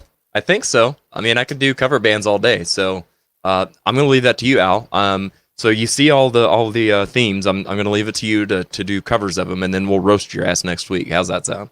Could you play the themes backwards? I didn't think about that, but yes, I can. Too late now. We'll do that on the next one. And I'll give credit to Brian. So, okay, Has so anybody ever tried playing a song upside down? I get it backwards all the time. I don't know how one would do that. I'm too old to find out, I'm I'm afraid. an audio genius over here coming up with brand new styles. Okay, I'm going to try and count these. So we've got 1, 2 for welcome back. 1, 2 for, yeah, I need to write this shit down. 1, 2, 1, 2. Welcome back, Potter. Is that the MASH sequel? No, that's the one with God dang it, Patrick Swayze. Actually, I saw somebody mention Horseshack earlier, and it's funny because that's the only other thing I've ever seen that actor, and I'm sure he's done other stuff, but I remember him from Friday the 13th, Part 6, where he's one of the very first people to die when they accidentally bring Jason back from the dead. And that's the whole time I'm just like, he killed Horseshack. Right? Wow. I can't believe this. Okay. I'm going to call it right there. And we've got 2, 4, 6 votes for Adam's Family and 2, 4, 6, 8, 9 for Welcome Back, Kotter. I can't believe Welcome Back, Kotter is going to win. That is on that a round? shock and an upset. I'm going to be totally honest. It absolutely is. I mean, Joel, I'm sure you agree, but I figured that Adam's Family would, based on what we're seeing, possibly be a shoe-in for the top 4. I kind of thought, based off of this stuff, I could see it coming down to the semis, yeah. Yeah. Wow. Okay. So that's that. Okay, next round. This has got to be the strangest matchup on this entire list. Okay, hold tight on that. Scott, it would appear that people are picking the songs from the generations they grew up. Adam's Family, you old fuck. Sorry, it just wrote itself. You're probably still pissed off that Rawhide didn't, or no, it did advance, so you're good. Never mind. Sorry. Dave says, starting band practice. I look forward to seeing the results later. Have a great show, y'all. Thank you very much, and have a great band practice, Dave. We will see you next week. Rock on, dude. So, okay. Okay, so here's the deal. Joel earlier said that Dawson's Creek, it's blasphemy to even have it on here. Okay, I get you. And I was honestly torn on having theme songs that use pre-existing songs as themes, but man, you can really get into the weeds on that. So I'm like, it doesn't matter to me on that. So Dawson's Creek is an actual song, and it was used for that. Okay, no big deal. Now here's the song where when we were pulling it out, and I said, Anthony would be pissed that this made the list. I fucking love this song. I love this show. I'm all for it. It's a great song. I don't know are you familiar with it at all? Are you familiar with HR Puff and stuff? Oh, yeah. Okay. Oh, yeah. Yeah? Absolutely. Okay. It's the stuff of nightmares. So the best way that I can describe it is it's like a pot and acid trip for Sesame Street. Exactly. Yeah, like, it's definitely exactly. Sesame Street on acid. Yeah, there you go. So, The magic flute. oh, Jimmy! Oh, Reggie Pooh's gonna get me! Oh. Scott shaming continues. Yes, sir. Isn't that what you tuned in for, Scott? Come on now. You're a good sport. Okay, so here we go. So Dawson's Creek. Let me write these down. Dawson and... See, when I think of Dawson's Creek, I always end up thinking of the Family Guy parody when he was like, I don't want to wait for my lunch to get colder. Okay, so Cindy says Dawson's Creek. Gene says HR Puffing Stuff. Which I'm pretty sure that's what the show was. Never saw Dawson's Creek either. Yeah, so I haven't either. It was my sister's favorite show growing up, so I was totally subjected to it, and I agree with Joel. HR Puffing Stuff for sure. Okay, so Deb, what do you vote then? I'm assuming by default that means you're going HR Puffing Stuff if you haven't heard Dawson's Creek. Susan says, never heard of Dawson's Creek. Guess I'll look for it this week while on the WW. Yeah. I don't want to wait for a night to be over. That's all I know. And I shouldn't have even done that. 7, whoever lost the last round, otherwise Dawson's Creek. Gay! I kind of got to agree with Al. Like, we should totally take Adam's Family in instead of the others. I love it when you guys see the obvious callbacks from last week. That's great. I'll try it again. Gay! Yeah, I would agree, Al. I would agree. Okay, we got another one for HR.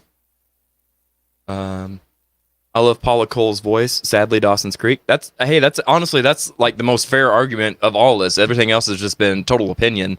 Which I guess that's honestly an opinion too. But you're bringing something that sounds legit. I would actually agree too. I mean, her voice is fantastic. It's just not my thing when it comes to songs, especially theme songs. I don't feel it's right for that show. But I'm not the producer, director, whatever. Yeah, I mean, me neither. Pup and stuff, Scott says. Okay. Okay, it used to be pretty. Okay. Adam's Family. I know. Yes, it did. Welcome back. Adam's Family lost to Welcome Back, Cotter. It's funny because I didn't see it all coming. the things that we had talked about, I was talking to Cody Schmidt yesterday, and that's the theme song he brought up is like, wouldn't it be weird or whatever if he brought up, Welcome Back, Cotter, like out of nowhere, and that ends up beating Adam's Family? Right. Yeah. Yeah, strange. totally. I don't make the cookie. It just crumbles where it may. It's meant to be. Just because Creek was that cheesy? No. Okay. Yeah. Woohoo! Hey, Anthony! Just wait till he hears this. HR Puffin stuff just advanced. Take that. Now he's trying to be like, oh, woo, I don't care about your stupid show. Smash Dawson's Creek.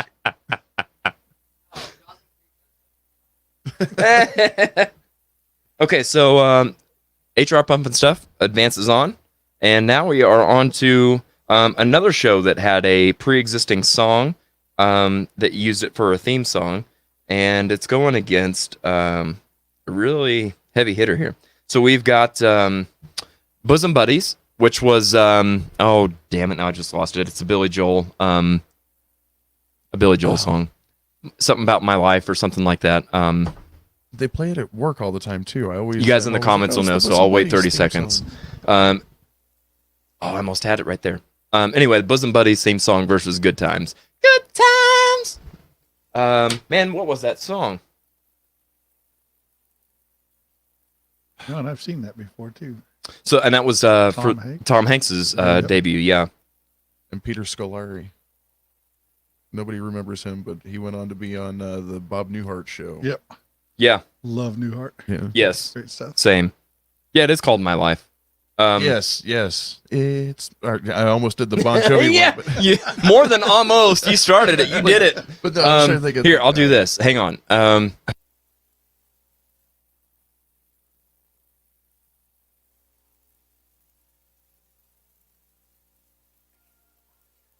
Okay, well, we'll wait for this retarded YouTube ad to finish. Okay, hold tight.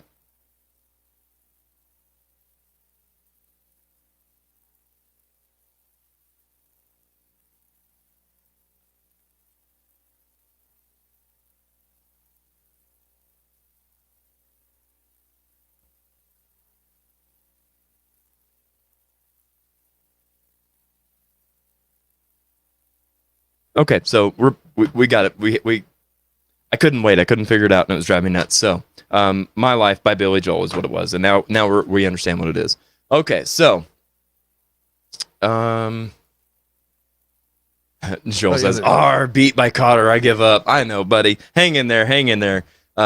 We may still be surprised again at what ends up winning." So, okay, so Steve is going with My Life. Okay, which is Bosom Buddies.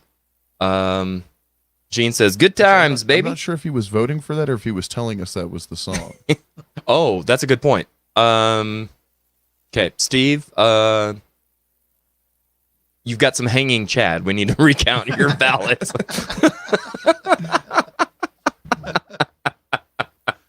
Oh, but somewhere I've got that too. This will have to do. Actually, I think I have to go with.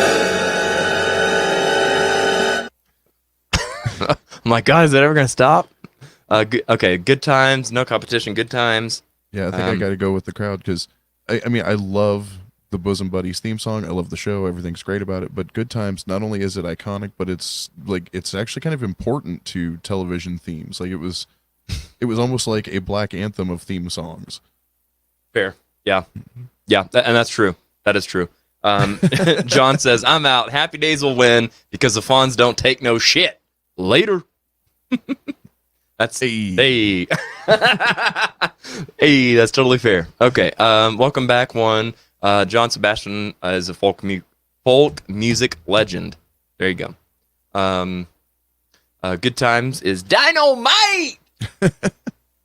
I like how you didn't even go to the length of spelling dynamite out. Come on, Josh. Kick it up a notch, brother. Yes, and I too am going to go with Good Times. Brian, how about yourself? Good Times. Okay. Well, Good Times goes on. There you go. Dynamite.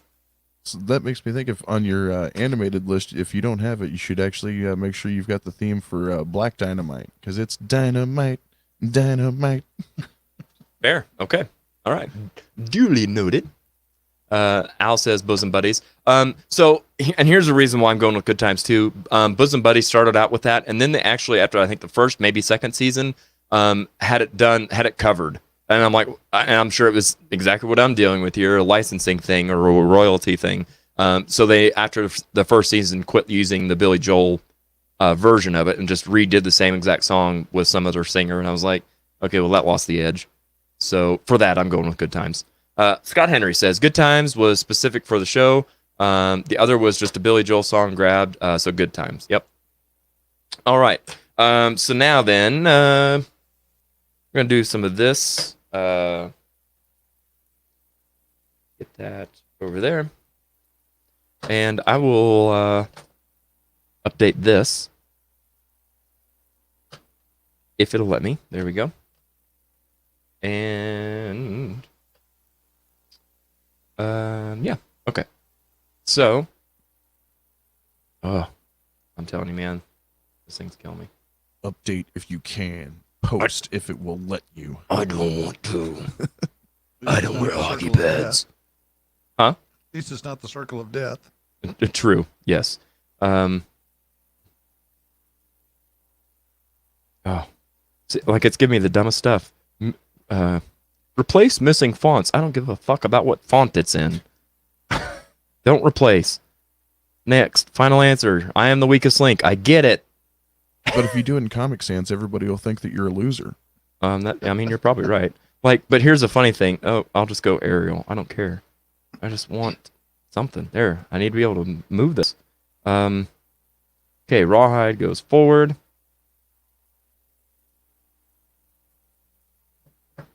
Isn't that a song by System of a Down? System of a Down, Aerials? Yes. Yeah. I believe that was the last In song on the Toxicity. That is correct, I believe. Again, we're on the internet, so I'm not sticking to any final answer. Because I will be proven wrong. And somebody's be like, oh, you forgot about the 4 hidden tracks. Right, exactly. Yeah. Well, on the Japanese version. Was that the remaster? I was actually talking about Cody earlier. That's one of my favorite questions he asks me when I tell him I bought like a certain CD or whatever. He's like, was it the original release or the remaster that had the extra? I'm like, I don't know. It's the one that's got the song I like. Right, exactly. That's how I kind of am that way whenever I get music, when I stream music, like on my Apple Music and stuff or Spotify. I will like find the song and hit play, and I'm like, if this isn't the right version, I stop it and delete it, and like I'll sit there and search for the right one because it's got to be right, man. If it's a song in your head and you're just like, oh, I got to hear the song, and you go to search it and it's not right, makes me mad. That's like I saw kind of brief shout out to your Patreon. I saw that one of the things that you are potentially offering on there was music reviews, like video reviews or whatever. And I've seen a lot of people doing that on YouTube. And what drives me crazy is when they're doing the Garth Brooks reviews, it's never Garth Brooks. It's always somebody covering Garth. And because the people that are doing it, or at least claim they don't know who Garth Brooks is, they've never heard the song or whatever, they're like, oh, I don't know, this sounds great. This guy's a good singer. And you're like, I just want to kill you right now. Right? Yeah. Man, it would be nice if this computer would cooperate. Duplicate. Move. Over. Let's see if the coffee machine's There you go. operates. Yes. Hey, yeah, that's what is everybody drinking out there, by the way? Hopefully you're drinking something strong if you're sticking with us tonight. Well, I see going along the list while you're updating that, one of the comments is a person named Quentin Blake makes a point of saying, "What's up, Brian?" Hey, there you go. Oh, actually, I didn't see Brian actually typed back to him. I didn't realize he was communicating in the Brian, chat room. like Brian and I need to swap spots. Brian is all over it. Yeah, he is up on it. For sure. Okay. I made sure to turn my phone off so nobody could bother me while I'm on here. He's over here multitasking. Yeah, I'm like, dude, if you can handle it, go for it. I did get a phone call while I was out here. Oh yeah? Yeah, somebody called and then I just hit decline, and then I got this text. What time's the podcast? Now. Yeah, I had I don't know if you guys saw that. I don't remember which episode it was, but I had somebody call my phone, and it was like one of those retarded telemarketers. I actually was listening. Oh, we need when to you speak called. to you about our extended warranty for your car. I'm like, I bet you do. And so I was like, here, I'm going to take this. Is that what you were saying? Yeah, you saw it. And yeah, it wasn't as funny as I thought it would be, but it was comical enough to me. So It made me laugh. Best one ever. Washington State Tri-Cities. The radio rock station closed down, and they decided they were going to do the Thunder Country. And for 2 weeks, they played nothing but the sound of thunder. For 2 weeks. no way. And then they would say, but if you're the first caller when the sound of thunder stops, you'll win $10,000. And then you'd hear this over and over again. The first person to call, true story, first person to call was a telemarketer out of Florida. And they thought he was being screwed with, so I got mad and hung up the phone. No. And it went to the next person. Talk about karma. Holy cow. Yeah. Well, and was that before caller ID and all that kind of stuff? Yeah. This was like the mid-90s. Yeah. That makes a difference. Yeah. I still think my favorite was the comedian Tom Mabe. He does like a whole series of records where he just messes with telemarketers, and had a whole thing where he was going on for probably 10 minutes, had this guy on the line about like, yeah, actually I'm a sheriff. I'm at the murder site. We need to know why you're calling. Yes. Oh man, he had that guy just sweating bullets by the end of that. Speaking of calling, have you guys ever listened to any Roy D. Mercer? Oh, yeah. love Oh my Just how God. big a boy is you? macaroni How big a boy? art. Dude, it's so good. I can remember getting the Roy D. Mercer cassette tapes when I was young. I listened to those. Did you How ever big a hear- boy are you? Boy, you better pack yourself a lunch, boy. Did you ever hear the one where he called Goldberg? No. Oh man, he was talking about, you signed my boy's forehead and he ain't been right ever since, and we're gonna sue you. And Goldberg's just like, what? He's like, I'm gonna come down there and whip that ass. Do you know who you're talking to? Oh, that's rich. That is funny. How big a boy are you? Let's see here. Michael Johnny's here. He says, King Tut, Steve Martin movie. Brian Savage played lead in the soundtrack. He played in my band in the 60s. That's right. Forgot about Cool. that. Yeah, that's awesome. Jinx. Pinch poke owe me a coffee. Lisa says, ask Brian about his wine. Yeah. Is this April wine or is this drinking wine? This is drinking wine. Oh, nice. Some friends of mine got me into winemaking, and there's this stuff. You can look it up online. It's called Skeeter Pea. Skeeter pea. Yeah, and it's made with lemons. Here's some of that if you want some. Yes, that's what I was waiting for. And then so I started making that. I've got some peach wine going right now, some strawberry lime, and just some Skeeter Pea. And then I'm going to do another one that I bought a kit for. I've never done a kit before. Wow. So I feel like this is something that we could really dive deep into. But how does one go about like infusing those fruit flavors and all the different flavors and like the layers, like you said? It's just, hey, let's try this and see. Winemaking is a lot simpler than I thought it was. Yeah. A lot of fun. It need a little bit of patience, but it I ended up with one that was lemon, lime, and strawberry, and it turned out to be a dry wine, which I'm not much of a dry wine fan, but Mm-hmm. everybody that's tried it loves that stuff. Oh, really? That likes dry wines. I personally like the sweeter wines, but it turned out really good. So we ended up keeping that one for bottling half of it dry.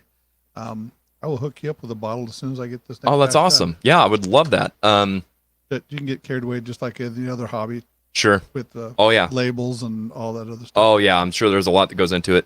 Would you ever market it and sell it? Like, would you shop it around to see if people would carry it on their stores and their shelves on their I stores? have been researching that, to be quite honest. Yeah. And I've had a few different ideas. I have been researching it. I'm kind of hoping to come up with something, but one of the big kickbacks is right this minute is you have to grow the fruit for wine in the state where lemons don't grow too well here. No, they don't do well. Not so hot, especially in this rock, So if I could come up with country a that we're different spelling for wine, I might be able to make something work.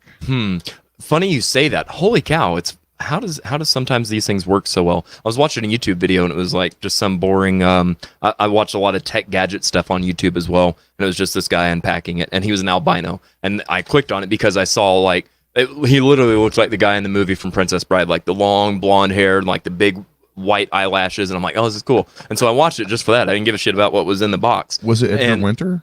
No, but well, unless he's gained like 75 pounds, I don't know. Gene Whedon's trying to call me. Dude, I told you, don't go on that show. You're getting yourself in the deep end. Yeah. So, and it made me think. I was like, man, I wish I'm not a stand-up comedian, but feel free to steal this if you want. If you want my leftovers. But I was like, man, I wish I had a friend that was albino and he was an alcoholic. Then I would have an albino wino. Swear to God that happened just today. It has an albino alcoholic. want an He's also an AA member, you know. Oh my God. Oh, an albino wino. Okay, yes, Josh Poole, next Audio Roast tournament, fonts. Actually, you know, albino wino, that actually sounds like a name of like a really terrible like blues group or something. Yeah. Yeah. Or reggae. There you go. Or- Yeah, I could see that.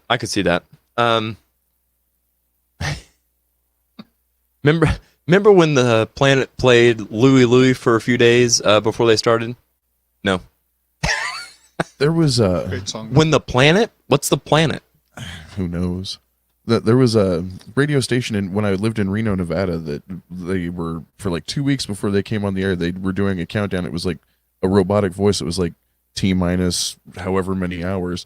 And then every so often, every 15, 20 seconds or whatever, it would just have random phrases in there like, number 5 is alive and all this weird stuff like that. You're like, what?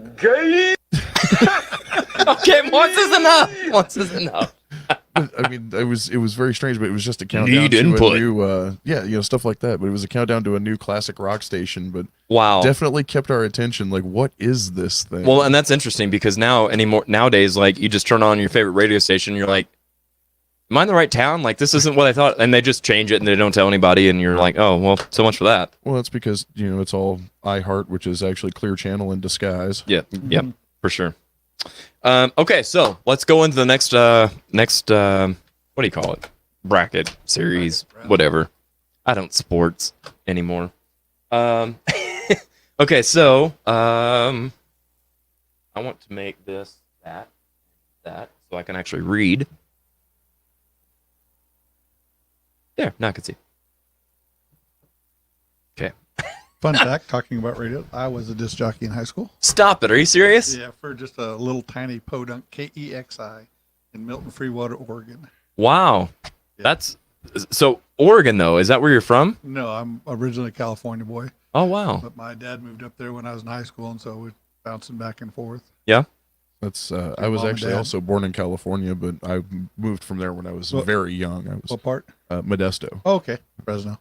Actually, I mean, technically it was Ceres because I was across the Yes. city line, but I was living in Modesto. I know where Ceres is at. Kim says, I kind of want an albino wino t-shirt now. Makes two of us. I might even name our band that just so we can make that happen. Can we trademark that? Yeah, right. Yeah. Well, done deal now. It's on the internet, so it's official. Yeah, everybody knows once it hits the internet. Right. Yeah, that's right. Okay, so on our next bracket series here, we've got Rawhide versus Full House. So let's put this into the vote and see how this ends up. Brian, I'm going to go with you on this one. Rawhide or Full House? Rawhide. How'd I know? Okay. Charles, how about yourself? I know somebody earlier said that Full House was a great song, and so I'm not going to totally disagree with him. It's got its moments, but there's no way that it beats phaser Rawhide. drum sound everywhere. It's great. But Rawhide's just got that, like, I'm out in the rugged wilderness, I'm going to go do these things. Like, you feel like this, I'm a cowboy, you know? I'm just going to put that there. I don't even... Josh says, I like it raw and wiggling. Sorry, Lord of the Rings reference. I couldn't help it. A rap song about that too, isn't there? Yeah. Yep. Brian says, Brian, you're right here. This is like Inception at the next level. I like it. Macy, how's it going, Macy? Full House for Macy. Josh likes it raw and wiggling. Couldn't help it. 2 for raw. Elk and Kit. Okay, yep. I'm sticking with Full House. I'm gonna lose on that one, but that's okay. I'll go down on the books as being on the right side of the aisle. Seeing as how Rawhide is the winner, I give you credit for sticking to your guns. Oh, let's see here. What do I got for that? I don't have anything. I'll just do this one. Kinda.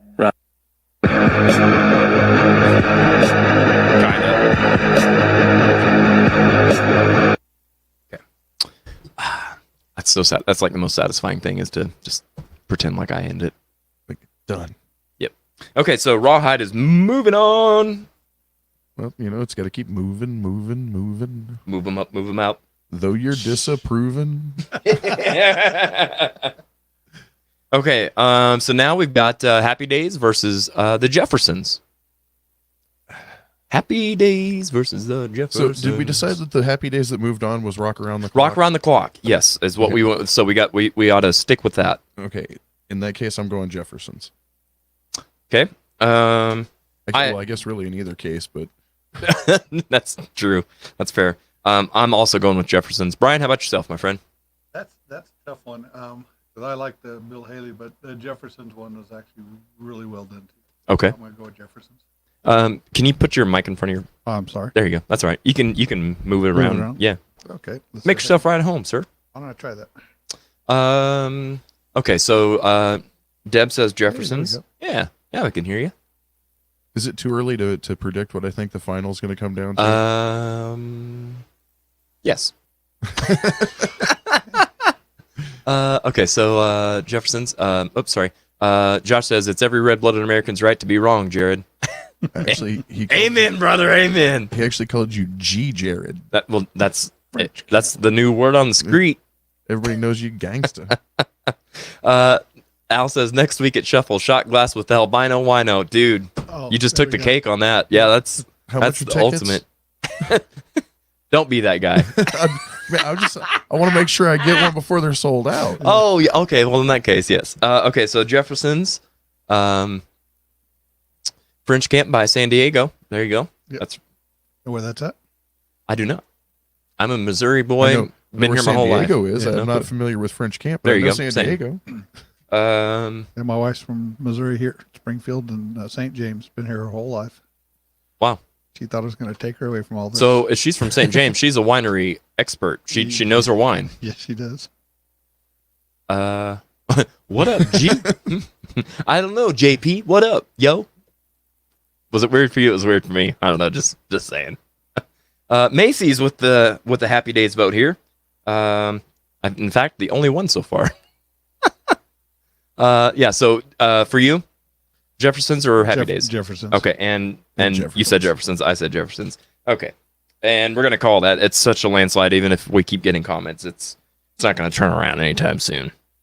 So I don't know. I remember waking up one morning and, well, I was surprised. Almost 4 years ago. Yeah, almost 4 years ago. Yeah. Like, whoa, Yep. what happened? yep, I went to bed 11 o'clock and shame on me. Wow. Sorry. Promised I wouldn't say anything. Jefferson's. Okay. Yes, Jefferson's have moved on. Now then, Joel, if you're still with us, here's your chance to bury Welcome Back Cotter. We've got the Muppet Show versus Welcome Back, Kotter. I would have not thought like half of this stuff would have. Well, half of it I would have thought, but this half not. Yeah, French Cap isn't on the map any longer. That's why I said by San Diego. Interesting. Wonder if he's ever ate at Boll Weevils in San Diego. I don't know. Have you eaten there? It's a hamburger joint there. I wonder. Is French Camp like how?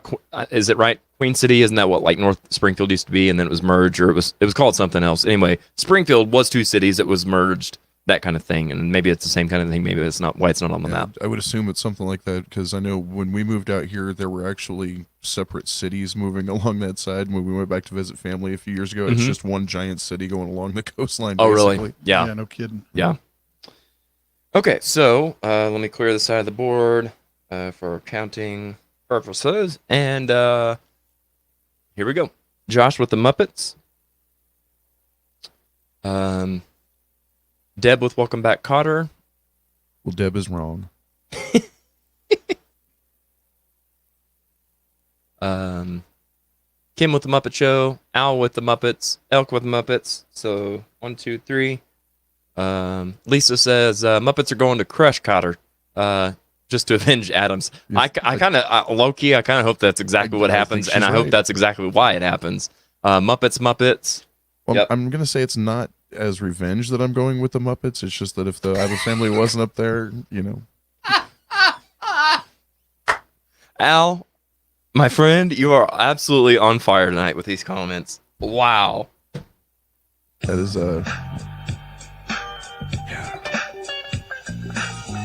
This one time at French camp, I was a clarinetist, or what was the word you said? clarinetista. Clarinetista. Moon City, that's right. Thank you, Deb. Queen City had Northtown or Moon City. That was a commercial street area. Yes. See, I'm telling you, if you didn't know, you're going to learn stuff on the show. When they merged, why'd they go with Springfield? Springfield, like, I'm pretty sure some states have 2 Springfields in them. Like, go with Moon City. That's a much cooler, more unique name. I don't disagree with that. I don't disagree. But I was not one of the forefathers. I'm old, but I'm not that old. So that's like going up to Kansas City. I love going through that town of Peculiar. Oh, yeah. That's the greatest name of a town ever. Right? Yep. Okay, so with ease, the Muppet Show advances. And here we are. Please don't let me down. I'm begging you. Please don't let me down. We've got HR, Puffin Stuff. Who's your friend when things get rough? Okay, I'm going to stop. I'm trying not to influence, but good times. So HR, Puffin Stuff versus good times. What do you got, Charles? It's got to be good times. Like Okay. there's no comparison. I agree. There is no comparison. I agree. I really want to ruin Anthony's day, but I can't do that to the music. Fair. Okay. How about yourself, Brian? I'm going to have to go with good times, but I'd much rather just do HR Puff and Stuff because I grew up with it when I was a kid. But Yeah. I love you both, but you're wrong. You're going with HR Puffin Stuff. I absolutely mean to tell you, I wear that theme song out. Okay, so let's see here. Deb says I played clarinet from 5th grade till senior year in high school. Okay, so hit it again. Is it called a Clarinetista? Is it called a clarinetista? And if not, why not? It is now. And if it isn't, what is it actually called? We're struggling here. We're not. The three of us do not play clarinets. Shocker, I know. Like the closest I came to playing a clarinet was the time I kissed a flute player. This one time in French camp. Deb says, "Oh hell, good times." The problem with that flute player was he was really surprised. This guy. Are you sure that was in French camp? That sounds like it was more in San Francisco. Like, it was some kind of camp. I don't know. Good times with the landslide. Okay. Elk says good times. Josh says we're residents of Moon City called Mooners or Moonies. I'm going with Mooners. Yeah, I think it should be interchangeable. It just Good depends times. on what phase you're feeling.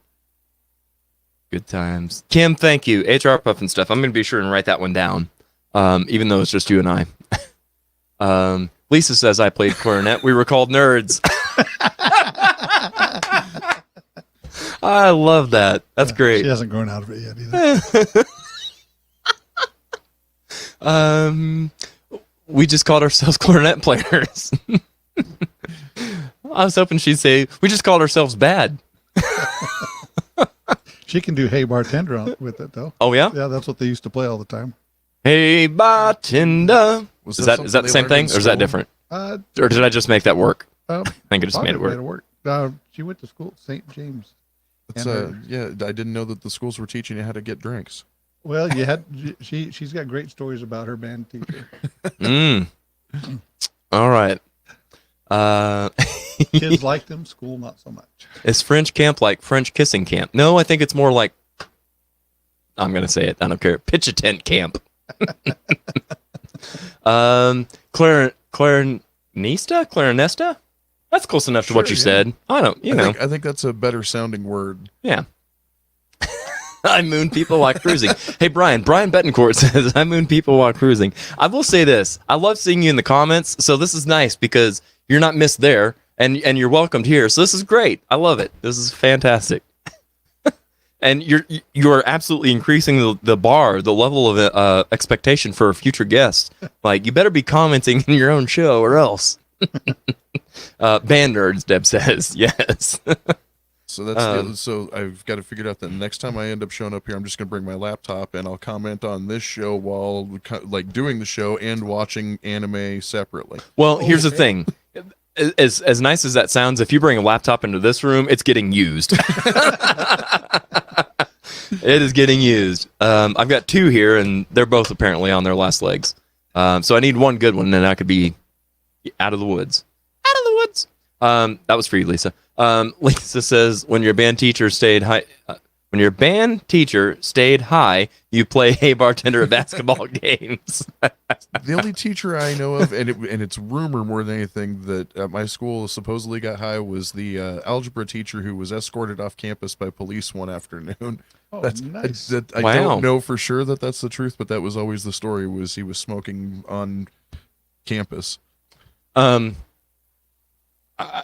mean, I'm here for a good like urban legend for all the teachers and stuff and all this. Like, yeah, every town's got one. Although I've seen some moons cruising there. Okay, so Lisa, I'm glad you brought that up because I meant to say something last week. I even teased it on the Unsung Dreamers when I jumped over on their show. And I completely, as soon as I hit the end button, like 10 minutes later, I'm like, oh, I totally forgot to talk about that. But I mentioned that I was going to talk about Pop-Tarts. And the reason that reminded me is because the Pop-Tarts comment from above. Okay, so here's an idea I had. And we could think about this or we could decide on this today. It's up to you. So like what Josh was saying earlier, if this would have been called Moon City, would that make us Mooners or Moonies? Well, here's my question. You guys, as fans of the Audio Roast podcast, I've caught you up on like kind of the Pop-Tart kind of thing. I had this as an idea. What if I called you my Pop-Tarps? TARP, the Audio Roast podcast. I don't know. Is it going to stick or not? I don't know. We'll see. I would be open to having a fun name to refer to you guys as. It came to me so easily when I was in Sunset Strip. I'm like, oh, you guys are all strippers. It's great. It's perfect. But so like the tarp just covers things? No, not that kind of tarp. No. I guess I missed this reference somewhere. I don't. Okay. Coffee flavored frosting on. Oh. So I'll give you the super quick version of a long, great, funny story. So there was a like literally 6-hour conversation on Facebook between me and one other person that would have other people periodically chime in. And you would think because like you see this post and you see in comments it's like 243 and you're like, oh, another fucking political rant or something, right? No, all Pop-Tarts. No, s'mores is the best flavor. No, you're wrong. It's brown sugar cinnamon. Oh God, that's so dry. No, it's raspberry. And so it was this whole thing. And so now there's this thing. We're trying to get like maybe even a bonus episode where we get some local musicians and do like a rating or a taste test kind of thing and do something like that. So I'm trying to tie that in with the name, with like what I refer to you guys and that kind of thing. So that's that. You know they make pretzel top Pop-Tarts now? Unfortunately, I'm aware of that. Yes. Okay. I think that's kind of strange. I don't know why I would want that. Oh boy. Okay, so Gene says if a flute player is called a flutist, a clarinet is a clarinet player called a clatterist. I can't. I'm out. I can't do anymore. I can't. I'm just going with this. That's all I got, Gene.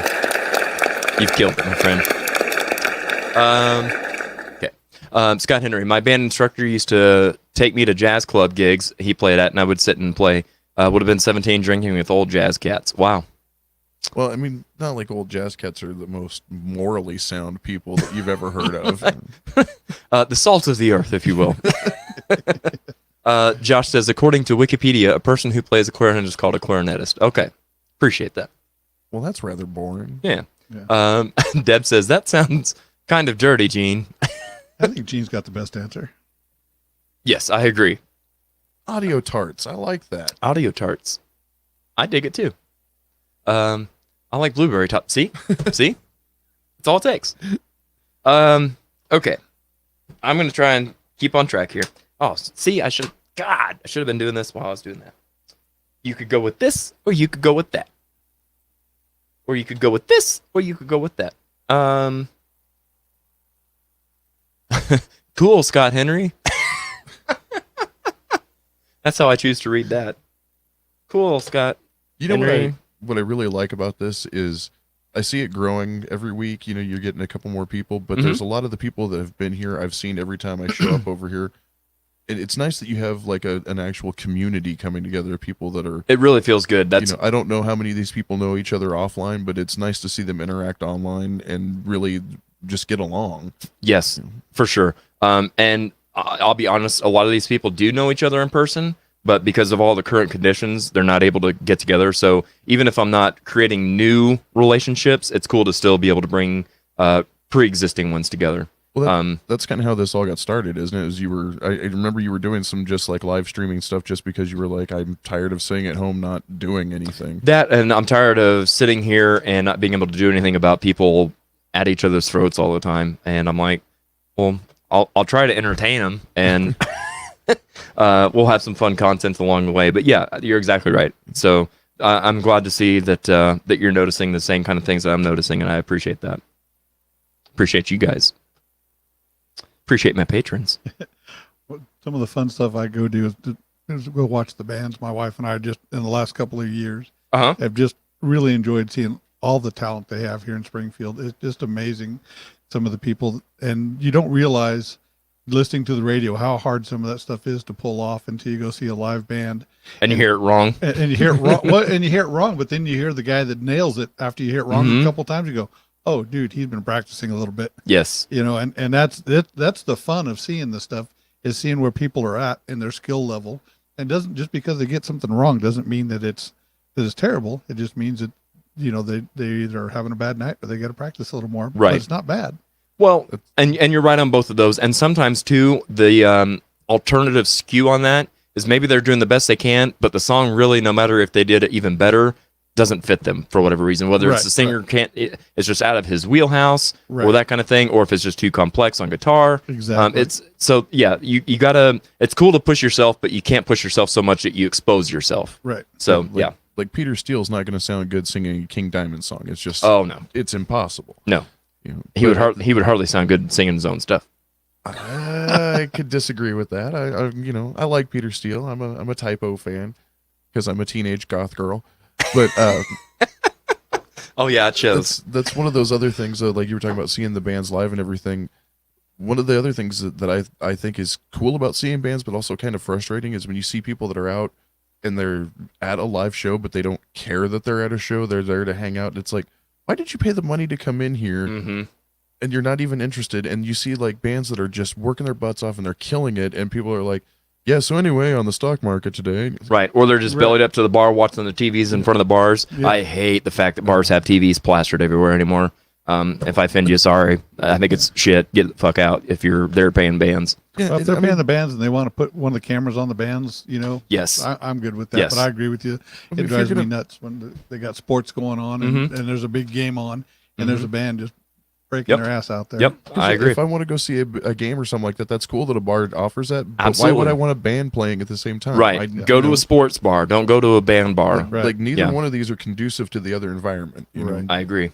Yes, I agree. Let's see here. I want to do. We've already done that, so I want to do this. So we'll continue on to our final four. I'm going to take a quick break, and hopefully we'll be back in just a minute. If I can turn this on, get that going, and we'll be back.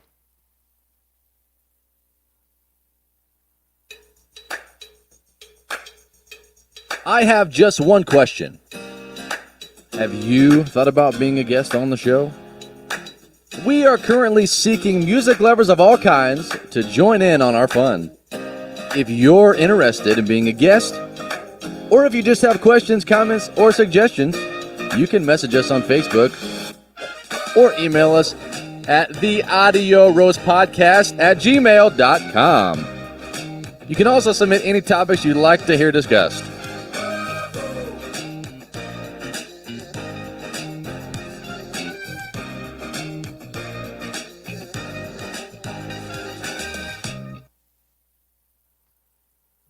Whoop, there it is. And I don't know why that keeps doing that, but you know.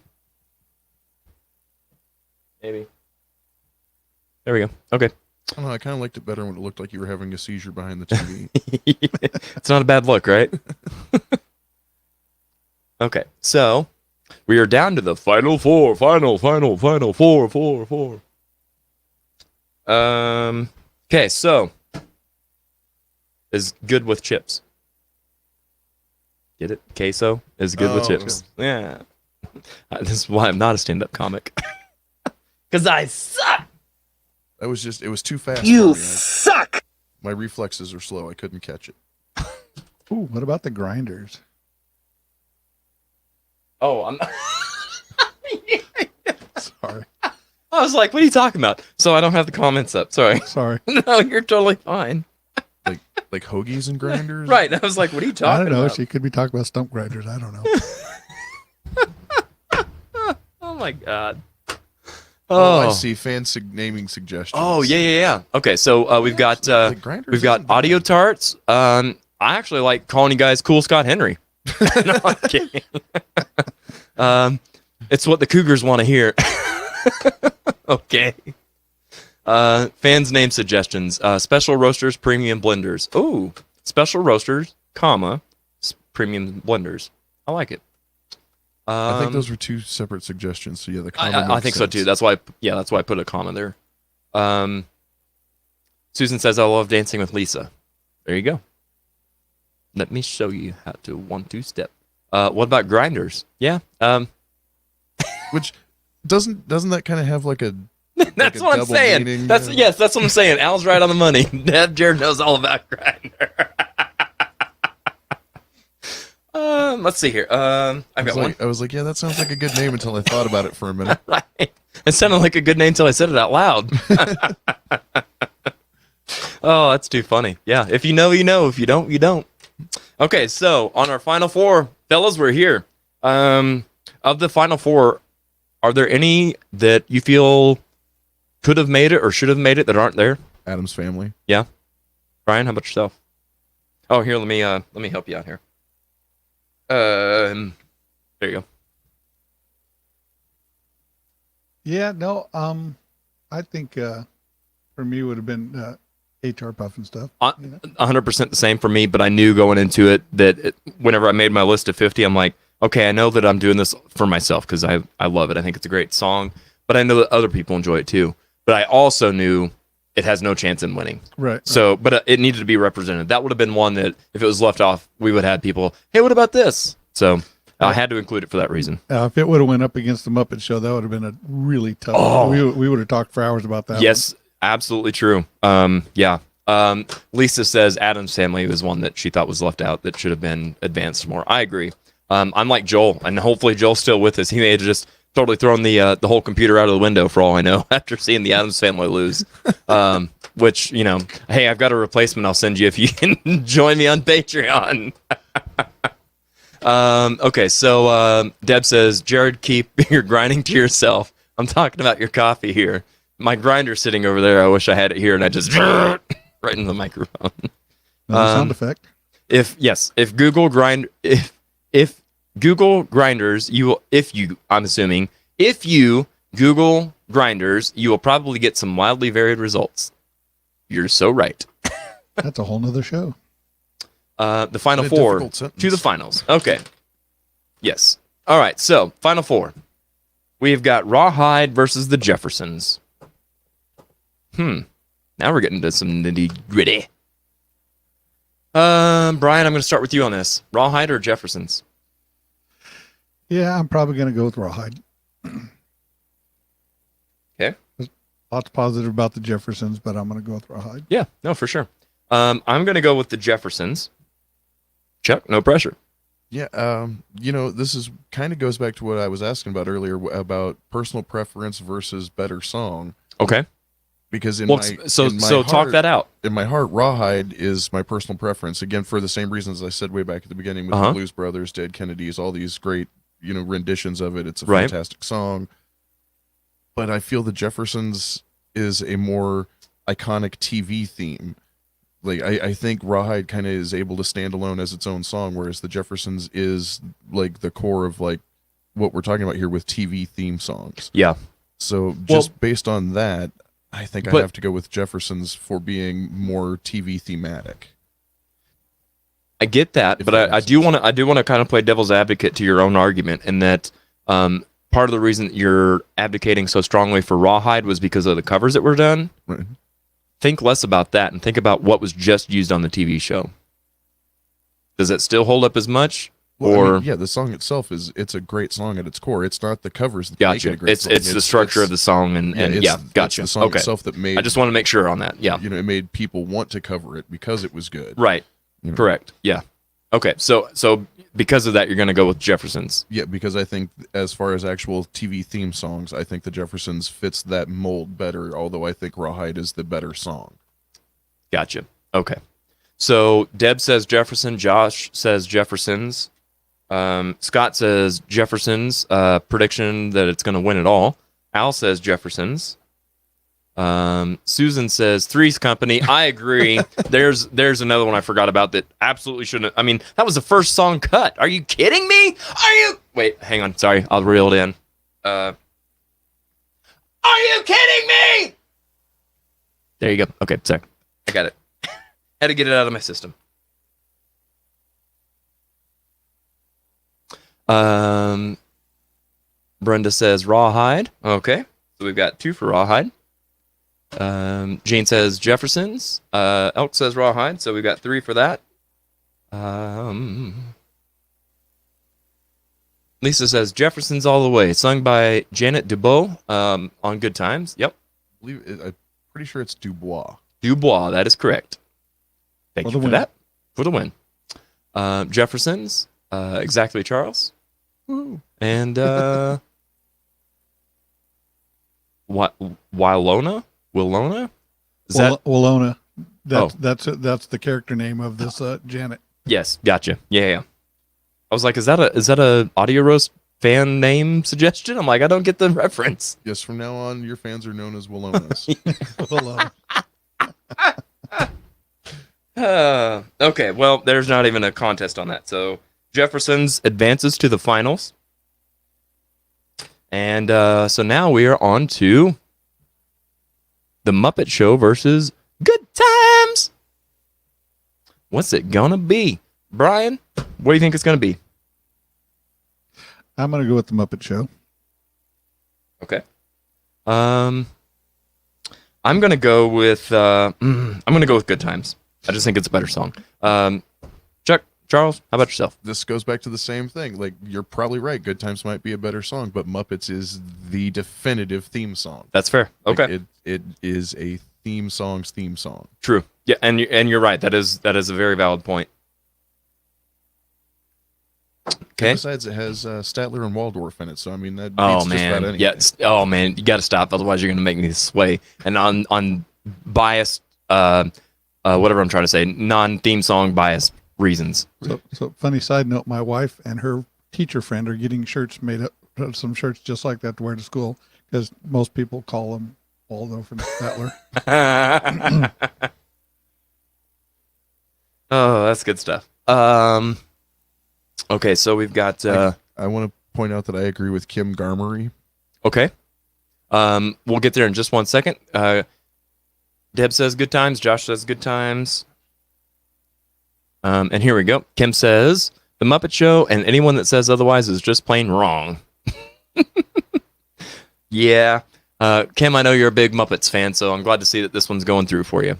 Oh, that hurts. Good times. Yes. Group name could possibly be Coffee Beaners. I like even just Beaners. Isn't that a Canadian? Beaners. Yeah. Love that show too. Dude, it's so good. Like, yeah, it's so good. Just missing the blaring guitar. PC Dib, PC. I didn't even. Okay, we'll see when you reach that point. Then you got to do the other version, that Mexican American. That's what I'm saying. Yeah, Mexican American. Al, I appreciate the sentiment, but we are not PC. We're talking about what I got to be careful how I say that. What was the clarinet thing that Gene said? Clinton. No, clitorista, something like that. I don't know. Yeah, no PC here. Or clatorist, that's what it was. Yeah. Flutist and clatorist. Uncle Johnny says good times. Gene says good times. Good times. Okay, so sorry, Kim. Sorry, Chuck. Hey, it's not my fault that they're wrong. Good times is going forward. All right, I'm not going to mess with making a thing for two little things. That is not very good times. No, it is not. Okay, who would have thunk it? Actually, I kind of would have predicted this if I would have just actually looked at the board and kind of tried to guesstimate what's going to happen. Well, actually, when I said, is it too early for me to pick my Yeah. finale, this is what the matchup Is I this actually it? thought was going to happen. Yeah. So we have got the Jeffersons versus Good Times in the finals. So this is going to be, I predict this one to be really pretty close. Preach. Okay, so Charles, we'll start with you. Good Times or Jeffersons? Hands down, Jeffersons. I Okay. love Good Times, but Jeffersons is there's something about the production, everything. It's just a step above. Maybe it's they had better financing, in the late 70s, early 80s than the early 70s did. I don't know, but it's a better song. It's a better description of the show. I think it just Jeffersons wins hands down. Okay. Hold that thought, Deb. Brian, how about yourself, bud? I'm going to have to go with Jeffersons. Okay. Yeah. For the record, I also am going with the Jeffersons. You know why? Because the they're beans moving don't on up? burn in the kitchen. Oh, wait, I didn't even do that right. Anyway, Good Times. I was actually always kind of wondering about that. Who's cooking beans on a grill? On a grill. I'm like, how Are does they- that not fall Are through they the putting grates? them in a can or something? Oh, I didn't even think about that. That's probably all it is. Probably what We're it is. overthinking the hell out of this. Okay, so I'm gonna get buried in this if I don't keep up. Okay, that was okay. Preach. Here we go. Okay, and I've got Deb down for Good Times. Oh, I don't want to do that. Elk with Jeffersons, Al with Jeffersons, Josh with Jeffersons. Oh boy. Lisa says Jeffersons just for its longevity and popularity. Yes, and the fact that Nelly brought it back into popularity in the early 2000s with his country grammar album. I have no idea what you're talking about. That never happened. You're wrong, and you are you're missing out, my friend. So you're going to deny somebody from Ain't nothing Missouri, wrong with huh? that. Yeah, there, exactly. Look at all the white people voting for black shows. Right? Don't tell me we can't come together. Come together Doom, right doom, doom, now doom. over some good times. Coffee don't come from a can, man. They come from beans. Actually, they don't come from beans either. They come from seeds.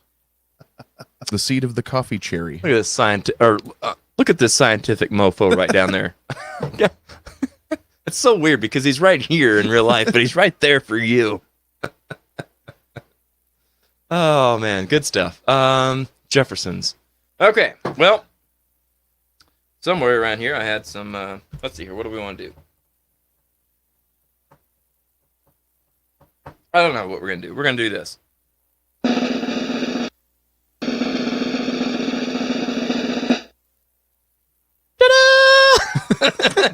Ta-da! The Jeffersons win by a landslide. That is who is winning the second edition of the Tournament of Champions. The Jeffersons. And you know why? Why? Because there's no Good Times airplane. There's no Good Times starship. None of these things exist. Oh, man. Oh, that's good stuff. Oh.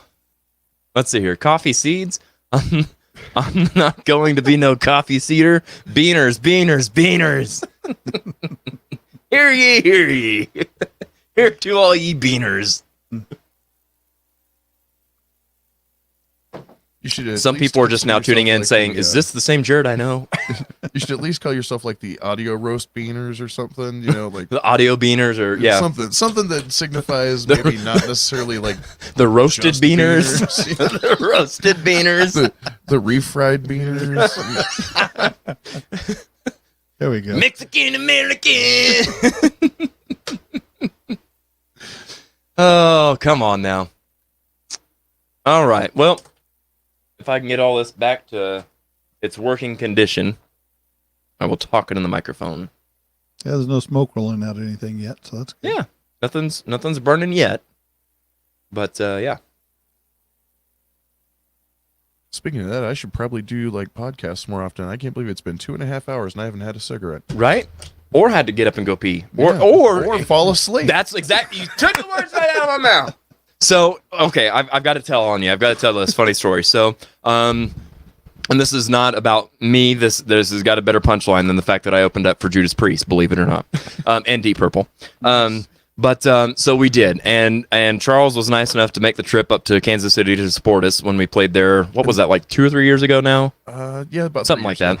And actually, I think it was 3 years ago in September. That's actually. correct. Yes, it was in September. So the funniest part is we're opening for Judas fucking Priest, like the loudest, like metalist, like so there, right? And Deep Purple, and they deserve their just due as well. I do think it was bullshit that they closed the show and Judas Priest did not, but that's neither here nor there. I So- second that. Yeah, Yes. that's odd. So I think they would flip each night wherever they were at. Like they would flip. So this night Judas Priest is the headliner, and the next night Judas Priest is not. But anyway, so I digress. Judas Priest and Deep Purple. My band plays. We finish, and we come over into the audience and sit with Chuck and the rest of the gang. And Chuck, because of the way that like we had so many of us together. We had half of us in this row and half of us in the row behind us. And Judas Priest is playing like whatever, you know, all the metal. And I'm like, oh, this is cool, right, Chuck? Here's Chuck. I'm pretty. Oh, sure, actually, it was like this. I'm pretty sure it was Deep Purple though. I don't remember falling asleep during. Priest. I don't know. I mean, for story purposes, Okay, we'll go. it we'll was go with Judas Priest. Okay, yeah, for the story, we'll go with Priest. But I'm pretty sure it was Deep. Now, Purple. I do know that you did sleep for a lot of Deep Purple, but I really feel strongly that I did look back at one point in Judas Priest. I'm like, are you fucking kidding me? Oh, and that was the other thing, too. I may or may not have, because I was in front of him, speaking of Moon City. You absolutely did. I absolutely brought my pants down, and I was like standing on the chairs with my ass like this close to his face, and I was like, hey! But before I can get all the way up and like standing, you know, he's like, he wakes up and does this. It was so funny. You had to have been there. No, it was good stuff. It was good times. I think that's one man's description of it. I tell you what, Chuck, get your own show and you can tell it how you want. Josh says race relations have been solved due to Midwesterners voting for the Jefferson theme behind the best theme of all time. You said All it right, best. we did it. You said it best, my friend. Absolutely. Okay. Susan says Innuendo has been playing the Jefferson theme song for 20 years. Are you kidding me? Go out and see that. I've got to go out and see that. So Susan or Gene, either one, let me know when you guys are playing next so I can plug that. And is that their band then? I'm guessing. that's his band and his wife, or as he lovingly, very lovingly, very very lovingly refers to her on show night only as his roadie. So yeah. I was going to wear their T-shirt. Oh wait, they don't have one. Oh, That sounds like another band I know. DMD. Well, we have T-shirts. They're just I have been asking for a T-shirt for like 5 years. tell me about it, man. Same. I've only got 2, and I had About like a cigarette scratch lighter, and claw a for those. koozie, or something. right a bumper sticker, anything. I think they all need T-shirts and shot glasses. Oh, that's a good idea. Yeah, shot glasses for sure. I just saw Stacey Haney with the Stone Chapel Band say something this morning on his Facebook Live that he did, that Stone Chapel Band has 2-ounce shot glasses now. Oh, nice. And I didn't see the whole thing. I didn't go back and watch what I had missed of the show, but it actually looked like it was like hot pink, but like purple. And I wonder if it was like one of the 80s or 90s, you know, when you get hot liquid or cold liquid or whatever and it changes. That's kind of what it looked like. So Deb Klein says innuendo kicks butt. I agree. And I Gene will have Whedon to check kicks them butt. out. Yes, you should. Is that doing that by itself? I just turned and coughed, so maybe. Oh, okay. Gotcha. Yeah, you know. I might have blown air at it. We've got a light over here and it's doing the whole like it's putting somebody, it's giving somebody the what for. It's a ghost light. Yeah. Somebody's under interrogation over there is what I'm trying to say. Where were you on the night of the 45th? 45th. We're voting for the Jeffersons, sir. All right. Well, I tell you what, that was some good times. And we are moving on up. I don't know how else to tie around with that, but I tried. It's whatever. So yeah, I think that's really going to be about it. Now, like I said, we had 50 that we started with, and we narrowed 16 of them down to 1. So we still got whatever math that equates to.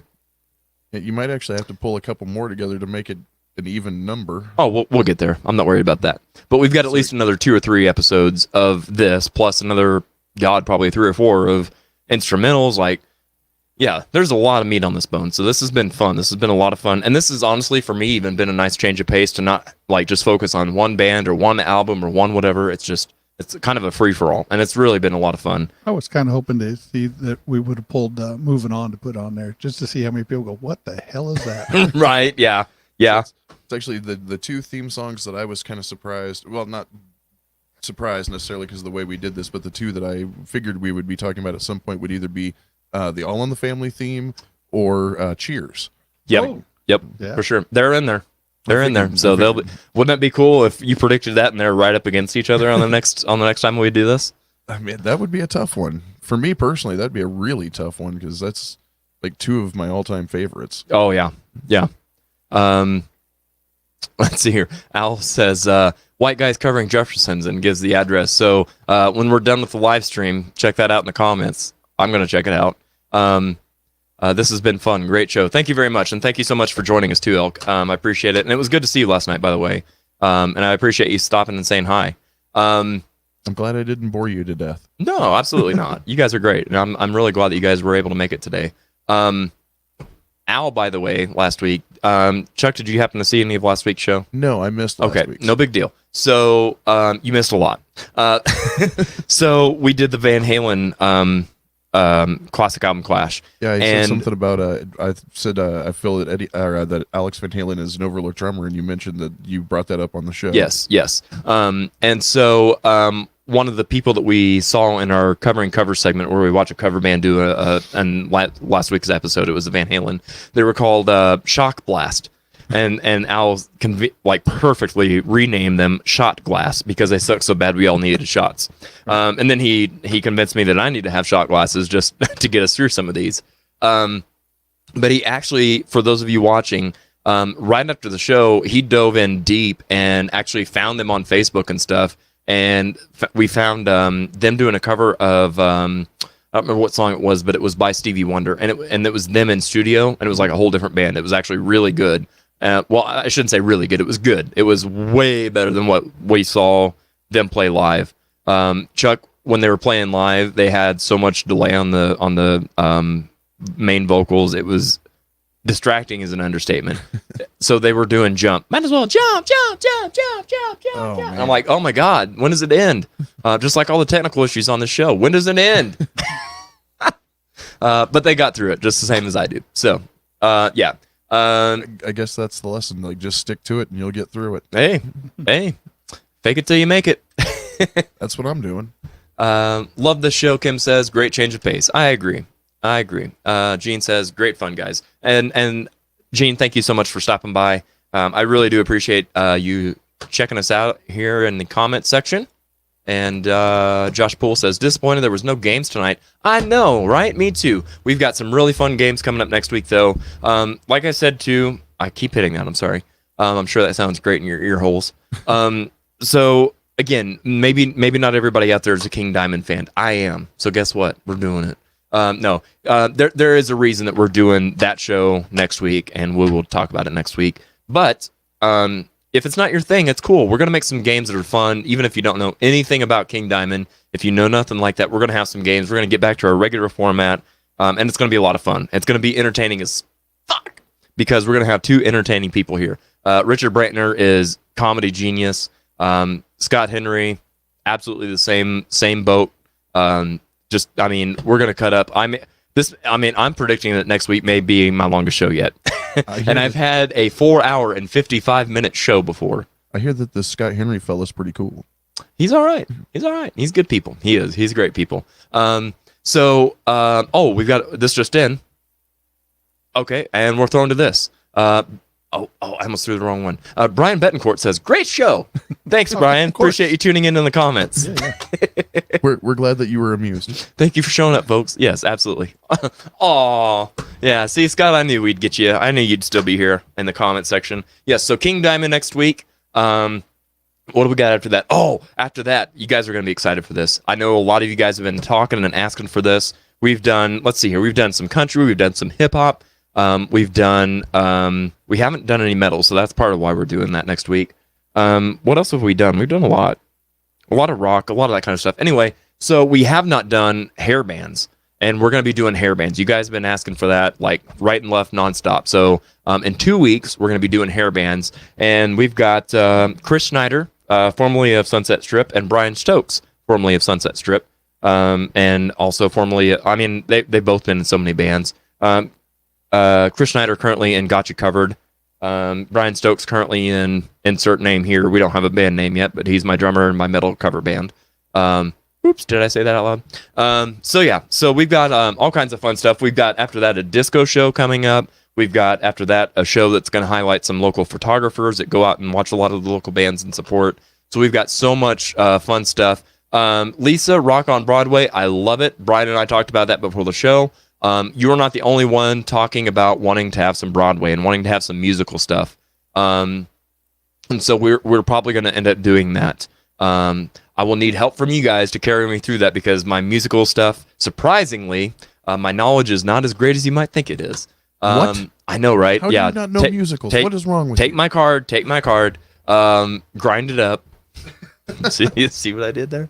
And yes, he even explained specifically what you're talking about is, like you said, rock on Broadway. So like what you were saying with Green Day, is that right? At Green Day, just a second here. Or like the Jekyll and Hyde musical with Sebastian Bach when he was that's correct. out. Yeah. I think that's what you mean. Is that kind of what you're talking about, Lisa? As well, Yep. but- No, that's oh shoot, she's got a lot on here. Yeah, ABBA, Good. Let's hear them. ABBA, Mamma Mia, Green Day's album, Billy Joel, Armstrong was in it. The Who's Tommy, that was American Idiot, wasn't it? I believe so. SpongeBob. What? Yeah, SpongeBob was all written by rock artists. Footloose, Sebastian Bach was in Jekyll and Hyde. Still Thinking, Jesus Christ Superstar. Some good music in there. Spider-Man, Turn Off the Dark. Music by Bono. The Edge and Tarzan, music by Phil Collins. I Bill thought Elliott. she said rock music. What's Bono and the Edge doing in here? See, Phil Collins, Bill Elliott. Oh, Billy Elliott. Uh-huh. Ada by Elton John. Kinky Boots by Cyndi Lauper. Waitress music shows by Sarah Bareilles, Reba McEntire. Well, I guess there's some country in here too. Annie, Get Your Guns. Oh yeah. Yeah. Beautiful Carole King story. Currently waiting. Rock of Ages. Yeah, Rock of Ages. The Tina Turner story. Linda Ronstadt and Rex Smith. Pirates of Penzance. Oh shit! Lion King and by Elton John. Yeah. Does the Pirates of Penzance really count as rock music though? I thought that was like Gilbert and Sullivan. I mean, if he's already said ABBA and Mamma Mia and you skipped right over that, then well, I mean, ABBA's from like the 70s, so I mean, I don't consider them rock, but it's rock. Well, it's disco. But well, I mean, Okay. And then, but I mean, like, I am the very model of a modern major general. That's not a rock song. That's That's fair. and currently about to be nominated for a Tony, Jagged Little Pill by Alanis Morissette. really. Wow. I need to find out more about that. She's actually still coming out with new music that really kicks ass. If Yeah. you haven't heard any of the new Alanis Morissette stuff, go watch it. It is really good, or listen to it. I can't say that I have, but I mean, hey, that's, I guess you would say, like, one of my guilty pleasures. I like Alanis Morissette. Oh man, she's, no guilt at all for me. She's fantastic. Al says, Jared, do you drop Spotify show related playlists before or after the show? After the show. Well, I take that back. So Al, it kind of depends. So you know how last week we did the classic album clash with the two Van Halen albums. I wanted the people to have that as homework so they could kind of prepare to be ready in the comments with what we're talking about. So on shows like that where we already know what songs we're talking about, it's going to be there before the show. That way it gives you a week to, kind of get prepped for the show. There's a lot of times, most of the time, what I call our normal format, like what we'll be doing next week, where we incorporate games and different segments and that kind of fun stuff. That'll be after, because I don't want my guests to know what all the answers to all the songs are. So that's kind of how that goes. So on the Van Halen episode, did the Gary Sharon album win? No, we didn't even talk. I mean, we talked about Gary Sharon, but absolutely not. So we took 1984 versus 5150. And just so you know, I was going to be 1984 hardcore all the way through. I'm a big Sammy Hagar fan, not so much a Van Hagar. Van Hagar, but Sammy. But after listening to some of the arguments and the different discussion going on, I found myself going, okay, I see that. Yeah. And so I truly enjoyed that. I did too. And for me, I'm the opposite. I'm a very much a Sammy, like Sammy can do no wrong. Sammy is by far way better in my opinion. Oh yeah. So, and going down the list, I'm like, okay, I've got these two albums and I've got to go on the Sammy side. Oh, but this Dave song is really good. Oh, and this Dave song is really good. And so then I found myself almost split, but then I'm like, well, maybe I need to stick to more of the Sammy side because I know most Van Halen fans are going to be more Dave. And so because of that. Because Dave is Van Halen. Right. Right. Except for that's not how it went. Wow. And I was like, wow. Okay. So yeah, and that's the thing. Like the cookie crumbles differently and unpredictably almost every time. And that's what I love about this. I might have to do some homework for the musical show. You and me both, bud. You and me both. Let's see here. I'm trying to think. All you need to do for We the can musical help. show is just watch South Park Bigger, Longer, and Uncut. That's the only musical you need. Yeah. That's fair. I can't get the wife to watch that just yet. But No. I'm Fair working on enough. it. Yeah, that's a a work kind in of a progress. tough one with people who don't have, absolute scum for souls, I guess. Yeah. I already forgot the word. Whatever. Clarinetists are a step above that. Just saying. Sorry, Gene. I don't remember the word, and I'm scared to say it now. I do believe it was clatterist. Clatterist. That is correct. I said it completely un-PC earlier, but whatever. So anyway, okay. Well, sorry. Oh my god. Okay. And that's why. From one dead iPad to another. And Josh, by dead, I mean just the battery. They're working fine. In fact, my iPads work better than anything so far. So, okay, get that, get this, get that, and you can go with this, and you can go with that. Hit it, Chuck. It's better to get with this because this is where it's at. There you go. Thank you. I don't know. I didn't know I was on cue, so I was a little like, oh, what? You're like, no. Okay, so let me What would turn our it down. truth So it say? kills. What's up? Okay, so all right, guys. Little Jimmy. Right. Do I get to be on the musical show? No. You have to be on the musical show. No argument. And I have somebody in mind. I hope that I can. So Obviously, a lot of my computer crap doesn't work, but a lot of it does. The only thing that I can't get, for whatever reason, figured out is I should be able to have virtual guests with the program that I use to be able to live stream. And I've tried that a couple times off air, and I tried it after a show once with Josh. And there's this horrible echo, and you guys might have seen it whenever I had Stacey Haney on virtually, and that whole fiasco of me not having the mute button on. But there's this horrible echo, and so it makes it really hard to have a conversation that isn't distracting to everybody listening. So I've got to try and figure that out. But if I can, I've got a perfect person to partner you up with, and I would love to have you both on the show. So we'll see what the future holds on that. Sounds like you need to work on that. Yes. Al says, "Oh yeah, we missed the David Lee Roth soundboard last week." Yes. Hey. Okay. So my final thoughts are, of course, this. Thank you so much. Let me get this out of your way so we can see your beautiful faces. Thank you so much. Charles is asleep. I am not sleeping. I'm That's doodling. literally He's doodling. Here you see I'm enhancing Charles my- House in his natural state. I'm sure it's not nearly that quiet. Well, you're exactly right. Again, I'm trying to think of my listeners' ears. It is. Yeah, I can't even do that. I've actually been told that I can wake people up from like across rooms. So Oh wow, jeez. but you know what? I don't notice it, so it doesn't bother me any. I don't care. Hey, that's fair. Like, Yeah. I'm asleep. What I do you want me sleep to like do a about baby. it? I don't know what your problem is. That's one thing I can say for like people that snore is I feel bad for them because people are always mad at them. But I'm like, yeah, I'm asleep. I have no control over what I'm doing. Here's my final thoughts before I wrap this up. I have an idea, and I don't know exactly what to do with it or how to formulate it completely. But I talked to you guys on the last Talk and Shop episode about how much I love this, but I feel like I could still offer more or still do more, and I do want to do more if I can. So, what would you guys think if I did maybe, and I don't know how, I don't know what to do different, so I'm just throwing this out here. Maybe we can flesh this out, and maybe we can talk about it next week too. Doing almost, I don't want to say a second show, but maybe a second show of the same kind of thing, and whether it's video like what we're doing or whether it's an audio only, and maybe smaller, maybe like a little 30-minute something. But I'm almost even thinking, what if, like, I'm, as Al said earlier, PC, I'm not PC. Maybe we should have like an alternate, like, people with their family and stuff, people with kids, if they want to have something that has to do with music and local, and they want to have something that they can listen and feel safe to have their kids listen to. Maybe we could do something with that. And again, it doesn't have to be a whole 2-hour show. It could be a 30-minute thing. I feel like there's still more I can do. So I don't know. I'm just throwing it out there. I feel if you guys have any ideas, I'd love to hear it. But I'm here for you guys, and I would love to do more if I can.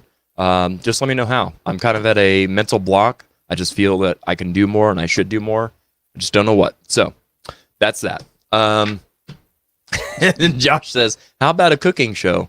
We're working on it. We are. Pop-Tarts. Yeah, Pop-Tarts. Yeah, put them in the Pop-Tarts. toaster. That's what I Step should have one, done. Open the box. I should have given you a little spoiler. Still a fan of the teenagers that are in bands, though. Yes, for sure. Yeah, so I don't know if so last night I did a show at the Riff with the Dirty Saints, and when I say I did a show, in case you don't know, I own a production company, and so I was doing production. I was doing lights and stuff for them, and I actually had a friend of mine's son come with me in shadow, and I don't remember, he's like 16, 17, 15, somewhere in there, and he came, long story short, he came and helped me out and had a fantastic time, went home and doted all about how great it was and how excited he was. And his mom, who watches the show, sent me a message and was like, wow, just exactly what you were talking about last week on the show, like how you have to incorporate youth and that kind of stuff. And so you did your part and that kind of thing. So that made me feel good. And I'm still feeling good about that. So my point is, I want to do more. I want to, whether it's, again, I don't know, whether it's doing another show, whether it's doing an audio only, whether it's doing something on Patreon, whatever. I'm open to all kinds of stuff. But maybe think about that over this week. And if you get an idea, you can either send it to me or you can save it and we could talk about it on the show. It's whatever. So yeah, that's my thought that I've had this week. So stop it, Scott. Shadow, huh? Yes. So, again, in closing, Brian, thank you so much for being here. I appreciate it very much that you Thanks were for able to having make me. it. I've enjoyed this. Good. And hopefully your first podcast experience has been a good one. Yes, it has. It's Good been deal. great. Good deal. Charles, you owe me $5. Guys, we will see you next. No, I'm just kidding. Thank you very much for being here as well, Chuck. And I enjoy having you both, and I would love to have you both on again in the future. So, Absolutely. cheers, guys. Thanks for all the hard decisions that we've made tonight on the classic TV theme songs. It did, and that's the thing too. It did feel very old school in general. Like there's a lot of things, and so even this week in prep for the show, and I meant to say this earlier before we finish, and I showed all 50 of these to Anthony, and he's like, "Why are these all so old?" I'm like, "Because it used to be that people actually cared and gave a shit about, it's like what you said earlier. It really sets up the show, the feeling, the setting, and it supports the show. It's not just like Dawson's Creek is the first one that came to mind. It's just a song and it kind of filled a spot, but it didn't you don't listen to that song and think of the character. I don't think of the characters in that. You listen to the Jeffersons, immediately you think of the Jefferson. You think of the people that play the roles and that kind of stuff. That's what I mean. And so a lot of those shows and by shows heavily sitcoms in the 60s and 70s were based around that. It wasn't an afterthought to have a theme song. So that's, in my opinion, why we had so many that were older, in case you were wondering. So, and I do have some that are newer. I actually was going with the idea that they were classic theme songs. There you go. Some of these newer ones haven't been around long enough to prove their staying power. And that's actually a good point too. Because I'm thinking as you're saying that, I'm like, well, what about 2.5 Men? I'm like, well, hell, that was over 10 years ago. Right. So, yeah, there's something to be said for that. All right, guys. Well, again, thank you very much for your time and thanks for being here. Thank you guys for being here. I appreciate it. Brian Betancourt in the comments. Hey, Paul. Yeah, there you go. Who's Paul? Paul Rogers? Tomlinson. Oh, is he here? He's online. Oh, okay. Well, I didn't see him. Again, and so if you don't comment, I can't tell who's here. So yeah. I could see who's liked it. I could see who's loved it. Speaking of which, all reactions, Paul Tomlinson was the first name. Really? Yeah. Well, I have friends in there you low go. places. There you go. Yeah. Paul, hope everything's good. Hope you're good, man. Appreciate you being here. Yeah, that's going to wrap it up for this week. Next week, again, King Diamond. The week after that, we got some hair bands coming at you. So, yeah, that is going to be it for today's show. Thank you very much. And as I always say, times are rough for everybody. So, keep your coffee and your love of music strong, but your sense of humor even stronger. And we will see you next week. Take care.